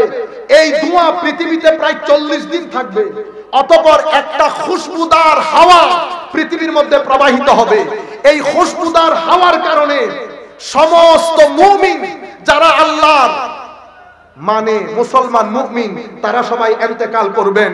কোরআনের নুসখা থেকে কোরআনের হরফগুলো উঠে যাবে। ইয়েমেনের হাদরামাউত থেকে একটা আগুন বের হবে, সেই আগুন পুরো পৃথিবীর মানুষকে হাসরের ময়দানে নিয়ে যাবে। হাসরের ময়দানে নিয়ে যাওয়ার পরে কিয়ামত সংগঠিত হবে। এই 10টা আলামত হযরত ইমাম মাহদীর মাধ্যমে শুরু হবে। এটা কিয়ামতের বড় আলামত, কিয়ামতের বড় আলামত। সুতরাং কেউ যদি মাহদী দাবি করে অবশ্যই তাকে হযরত ঈসা আলাইহিস সালামকে সেটা বলতে হবে। সেই যুগের দাজ্জালকেও চিনাইতে হবে। 3টা জিনিস একসাথে উঠবে। আমি যেটা বিনয়ের সাথে যারা যেখান থেকে বসে আমাকে শুনছেন আল্লাহর ওয়াস্তে বলবো, আপনারা এই জিনিসগুলা, এই মাসলা মাসাইল, এই ধরনের কথাবার্তাগুলা নিয়ে ইমোশন দিয়ে মানুষের সাথে খেলবেন না। আমার নবী প্রত্যেক কিছু দুধ কা দুধ পানি কা পানি করে গেছেন। কোন কিছুর ক্ষেত্রে আমার নবী উম্মতকে কনফিউজ রেখে যান নাই। রাতের অন্ধকার তো দূরের কথা, সন্ধ্যার এই সামান্য অন্ধকারের মধ্যে আমার নবী উম্মতকে রেখে যান নাই। আমরা দোয়া করি আল্লাহর দরবারে মাওলাই করিম যেন আমাদেরকে, আমার নবী কিয়ামতের যে আলামতগুলো বলে গেছেন, আমার আল্লাহ যেন আমাদেরকে এই ধরনের এটার পার্ট হওয়া থেকে আল্লাহ যেন আমাদেরকে বাঁচিয়ে রাখেন। মাওলাই করিম আমাদেরকে যেন হেফাজতের চাদরে আবৃত করে নেন। মাওলাই করিম আমাদেরকে যেন হেদায়েত করেন। আমাদের ছেলেপুলে যারা আছে, আমি বিনয়ের সাথে কলেজ ইউনিভার্সিটিতে যারা পড়েন বা মাদ্রাসায় যারা পড়েন, আমরা 20-30 জন ছেলে একসাথে হন, আহলুস সুন্নাহ ওয়াল জামাত মিশনের কাজ করেন। প্রত্যেকই শিক্ষিত সমাজের মধ্যে সুন্দর করে দিনটাকে প্রেজেন্ট করেন, সুন্নিয়তটাকে প্রেজেন্ট করেন। আখেরি আমি আপনাদেরকে মেসেজ দেই, আপনারা আমাদের কিতাবগুলা কিনেন। আহলুস সুন্নাহ ওয়াল জামাতের ছেলেরা যেই বইগুলা, আহলুস সুন্নাহ ওয়াল জামাতের উলামায়ে কেরাম যেই বইগুলা লিখছেন, সেই বইগুলা সংগ্রহ করেন। আপনারা রাত দিন বলেন কিতাব লেখার জন্য, কিন্তু আপনারা কেউ কিতাব খরিদ করেন না। আমরা যদিও আমি জানি না এটা আমি বলবো কিনা, আমার এমনিতে ওয়াদা ছিল আমি এই বইয়ের কথাবার্তাগুলো মাহফিলে বলবো না, আমার সাথে যায়ও না জিনিসগুলা, কিন্তু আমাদের সাংবাদিক সাহেব ওনারা জোর করে আমার জন্য ফরজ করে দিয়েছেন। এটা জিনিসটা মদিনার সনদ আর কি, মদিনার সনদের আইনি বিশ্লেষণ। এটা একটা কিতাব, এটা হুজুর সৈয়দি শাইখুল ইসলামের লেখা। আল্লাহর নবী সাল্লাল্লাহু আলাইহি ওয়াসাল্লাম যে মদিনার সনদ প্রথম একটা সংবিধান লিখেছেন, এটা পৃথিবীর সংবিধানের ইতিহাসে প্রথম লিখিত সংবিধান, সেটার আইনি বিশ্লেষণ করেছেন হুজুর সৈয়দি শাইখুল ইসলাম ডক্টর তাহেরুল কাদরি। আমি আমার মতো করে চেষ্টা করেছি এটাকে অনুবাদ করার জন্য, এবং আমাদের একটা রিসার্চ টিম আছে। এটা আমাদের প্রথম কাজ। আমরা অনুরোধ করব আপনাদেরকে, মাত্র 2000 পেজ, এটা এতদিনে চলে যাওয়ার কথা। আপনারা যেই পরিমাণ লোক আগ্রহ প্রকাশ করেন, আমরা সেই পরিমাণ লোক পড়ি না। আমি আপনাদেরকে যেটা অনুরোধ করব, আহলুস সুন্নাহ ওয়াল জামাতের ভাইয়েরা যে কিতাবগুলো লিখে, অনেক টাকার কিতাব না, কোনটা 100, কোনটা 400, কোনটা 300, দয়া করে আপনারা ঘরে কিতাব রাখেন, ছেলেদেরকে কিতাব পড়াতে অভ্যস্ত করেন। আল্লাহ যদি তৌফিক দান করে, এই কিতাব যাওয়ার সাথে সাথে আমরা পার্লস অফ উইজডম, আমার নবীর হাদিসের কিতাব, বর্তমান সময়কে সামনে রেখে আমরা সূচিপত্রগুলো সাজিয়েছি। ইসালে সওয়াব কেন করবেন সেটাও পাবেন, ঈদে মিলাদুন নবী কেন করবেন সেই সংক্রান্ত হাদিসগুলো থাকবে। আমরা পুরা এটা হাদিসের কিতাব, 250 থেকে 300 হাদিস থাকবে। এটা আল্লাহ যদি তৌফিক দান করেন, আমার মনে হচ্ছে খুব দারুণ একটা কাজ হবে। এই কিতাবের পরে আমাদের তৃতীয় কিতাব, এগুলো সব রেডি, আকীদার কিতাব। এর পরবর্তীতে তাসাউফের কিতাব আসবে। এর পরবর্তীতে আমরা আমলে নাজাত এবং মকসুদুল মুমিনের আদলে মিনহাজুল আমল 90% কাজ শেষ হয়ে গেছে আলহামদুলিল্লাহ। এটা একেবারে বর্তমান সময়কে সামনে রেখে খুব ছোট করে 600-700 পেজের মতো বা 500 পেজের মতো করে হবে। অসাধারণ একটা বই কিতাব হবে যদি আল্লাহ তৌফিক দান করেন। এই কিতাবটা আসবে। ইমাম গাজালির কিছু কিতাবও অনুবাদ হয়েছে। এখন আমরা চাচ্ছি একটার পর একটা হতে। আপনাদের কাছে অনুরোধ করব, শুধু এই কিতাব কিনবেন বলে কথা না, আহলুস সুন্নাহ ওয়াল জামাতের ভাইরা যে কিতাবগুলো লিখছে আপনারা বইগুলা কিনেন। মনে রাখবেন, আপনি যদি, এটা বিজ্ঞানের যুগ, এটা পড়ালেখার যুগ, আপনি যদি ঘরের মধ্যে বই রাখেন, ছেলেরা বইয়ের প্রতি একটা টেন্ডেন্সি আসবে, বইয়ের সাথে পরিচিত হবে। আপনারা যদি নিজেরা না পড়েন, বই নাই রাখেন, তাইলে আপনি আপনার জানা জিনিসগুলো আপনার পরবর্তী প্রজন্মের কাছে পৌঁছাইতে পারবেন না। বই একটা অসাধারণ জিনিস, বই পড়ার জন্য এটা নিজের মধ্যে একটা অভ্যস্ততা তৈরি করেন, জীবনও বুড়ো হবেন না, কখনো বোরিং সময় আসবে না। এই কাজগুলো আপনারা করেন, আল্লাহ আমাদের সবাইকে তৌফিক দান করুন।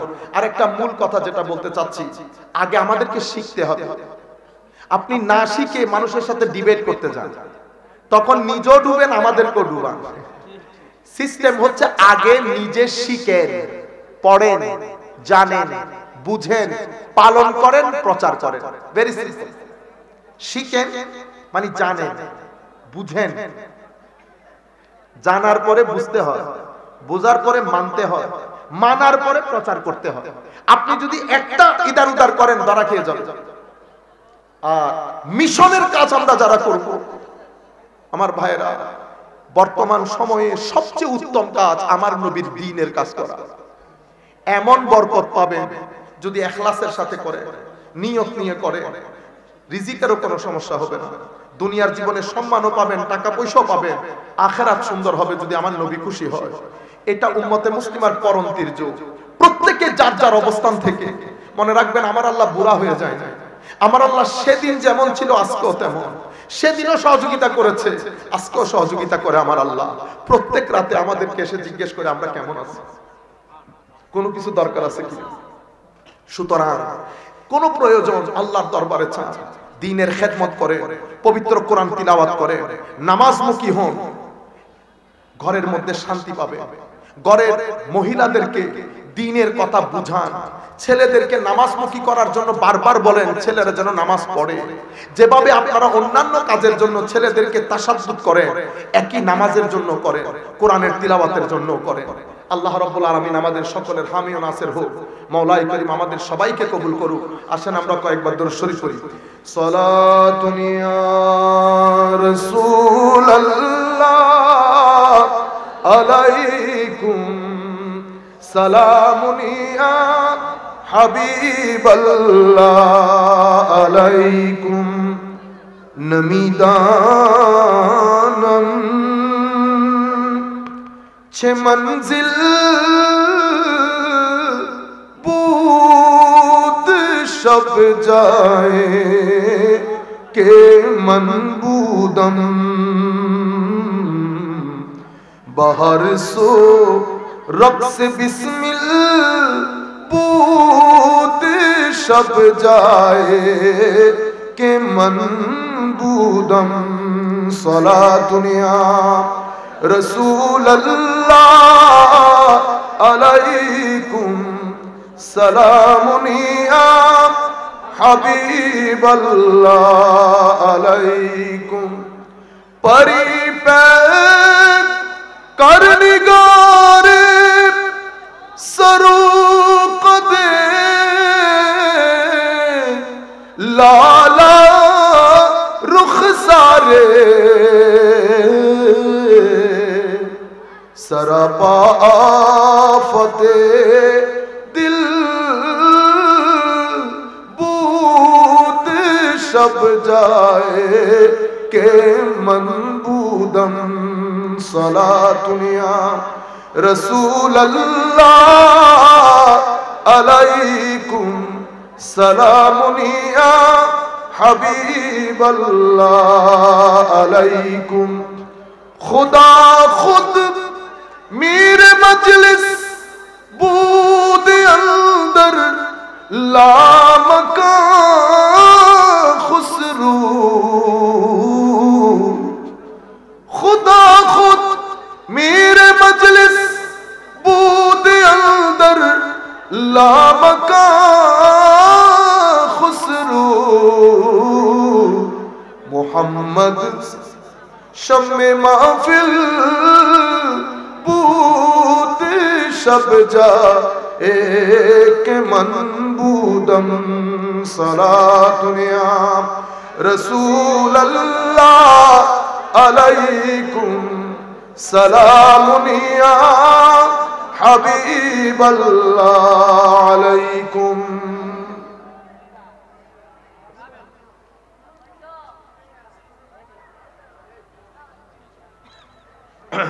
সম্মানিত উপস্থিতি, একটা প্রশ্ন করা হয়েছে, প্রশ্নগুলো আসলে অনেকবার উত্তর দেওয়া হয়েছে, তবুও যেহেতু প্রশ্নটা করেছে আমরা একবার বলে ফেলি। প্রশ্ন করা হয়েছে হযরতে আমির মুয়াবিয়া রাদিয়াল্লাহু তাআলা আনহু সম্পর্কে আমাদের আকীদা কি হওয়া উচিত। মনে রাখবেন, এই প্রশ্নগুলা নতুন করে করার কোনো সুযোগ নাই। উম্মতে মুসলিমা সব প্রশ্নগুলা সেটেল করে চলে গেছে, বড় বড় বুজুর্গানে দিন চলে গেছেন আমাদের। হযরতে আমির মুয়াবিয়া রাদিয়াল্লাহু তাআলা আনহু আমার নবীর সাহাবী, আমার নবীর সাহাবী। হযরতে আমির মুয়াবিয়া রাদিয়াল্লাহু তাআলা আনহুর সাথে হযরতে আলী কারামাল্লাহু ওয়াজহাহুল কারীমের মধ্যকার যে যুদ্ধ হয়েছে, সেই যুদ্ধ নিয়ে আমাদের উলামায়ে আহলে সুন্নাত নির্দিষ্ট করে ফয়সালা দিয়ে দিয়েছে। কি ফয়সালা? যুদ্ধের মধ্যে হকের উপর হযরত আলী ছিলেন, হকের উপরে হযরত আলী ছিলেন। হযরতে মুয়াবিয়া রাদিয়াল্লাহু তাআলা আনহুরটা ইজতিহাদি খাতা ছিল, গবেষণালব্ধ ভুল, কিন্তু সেটার কারণে উনাকে গালিগালাজ করা যাবে না।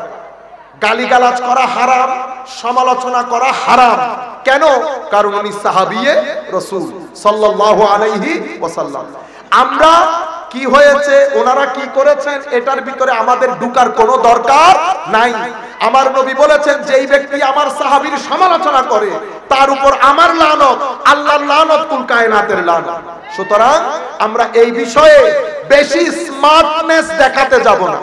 আমি আমাদের বেশ কিছু বড় আলেমদের কথা শুনেছি, বড়দের কথা শুনেছি।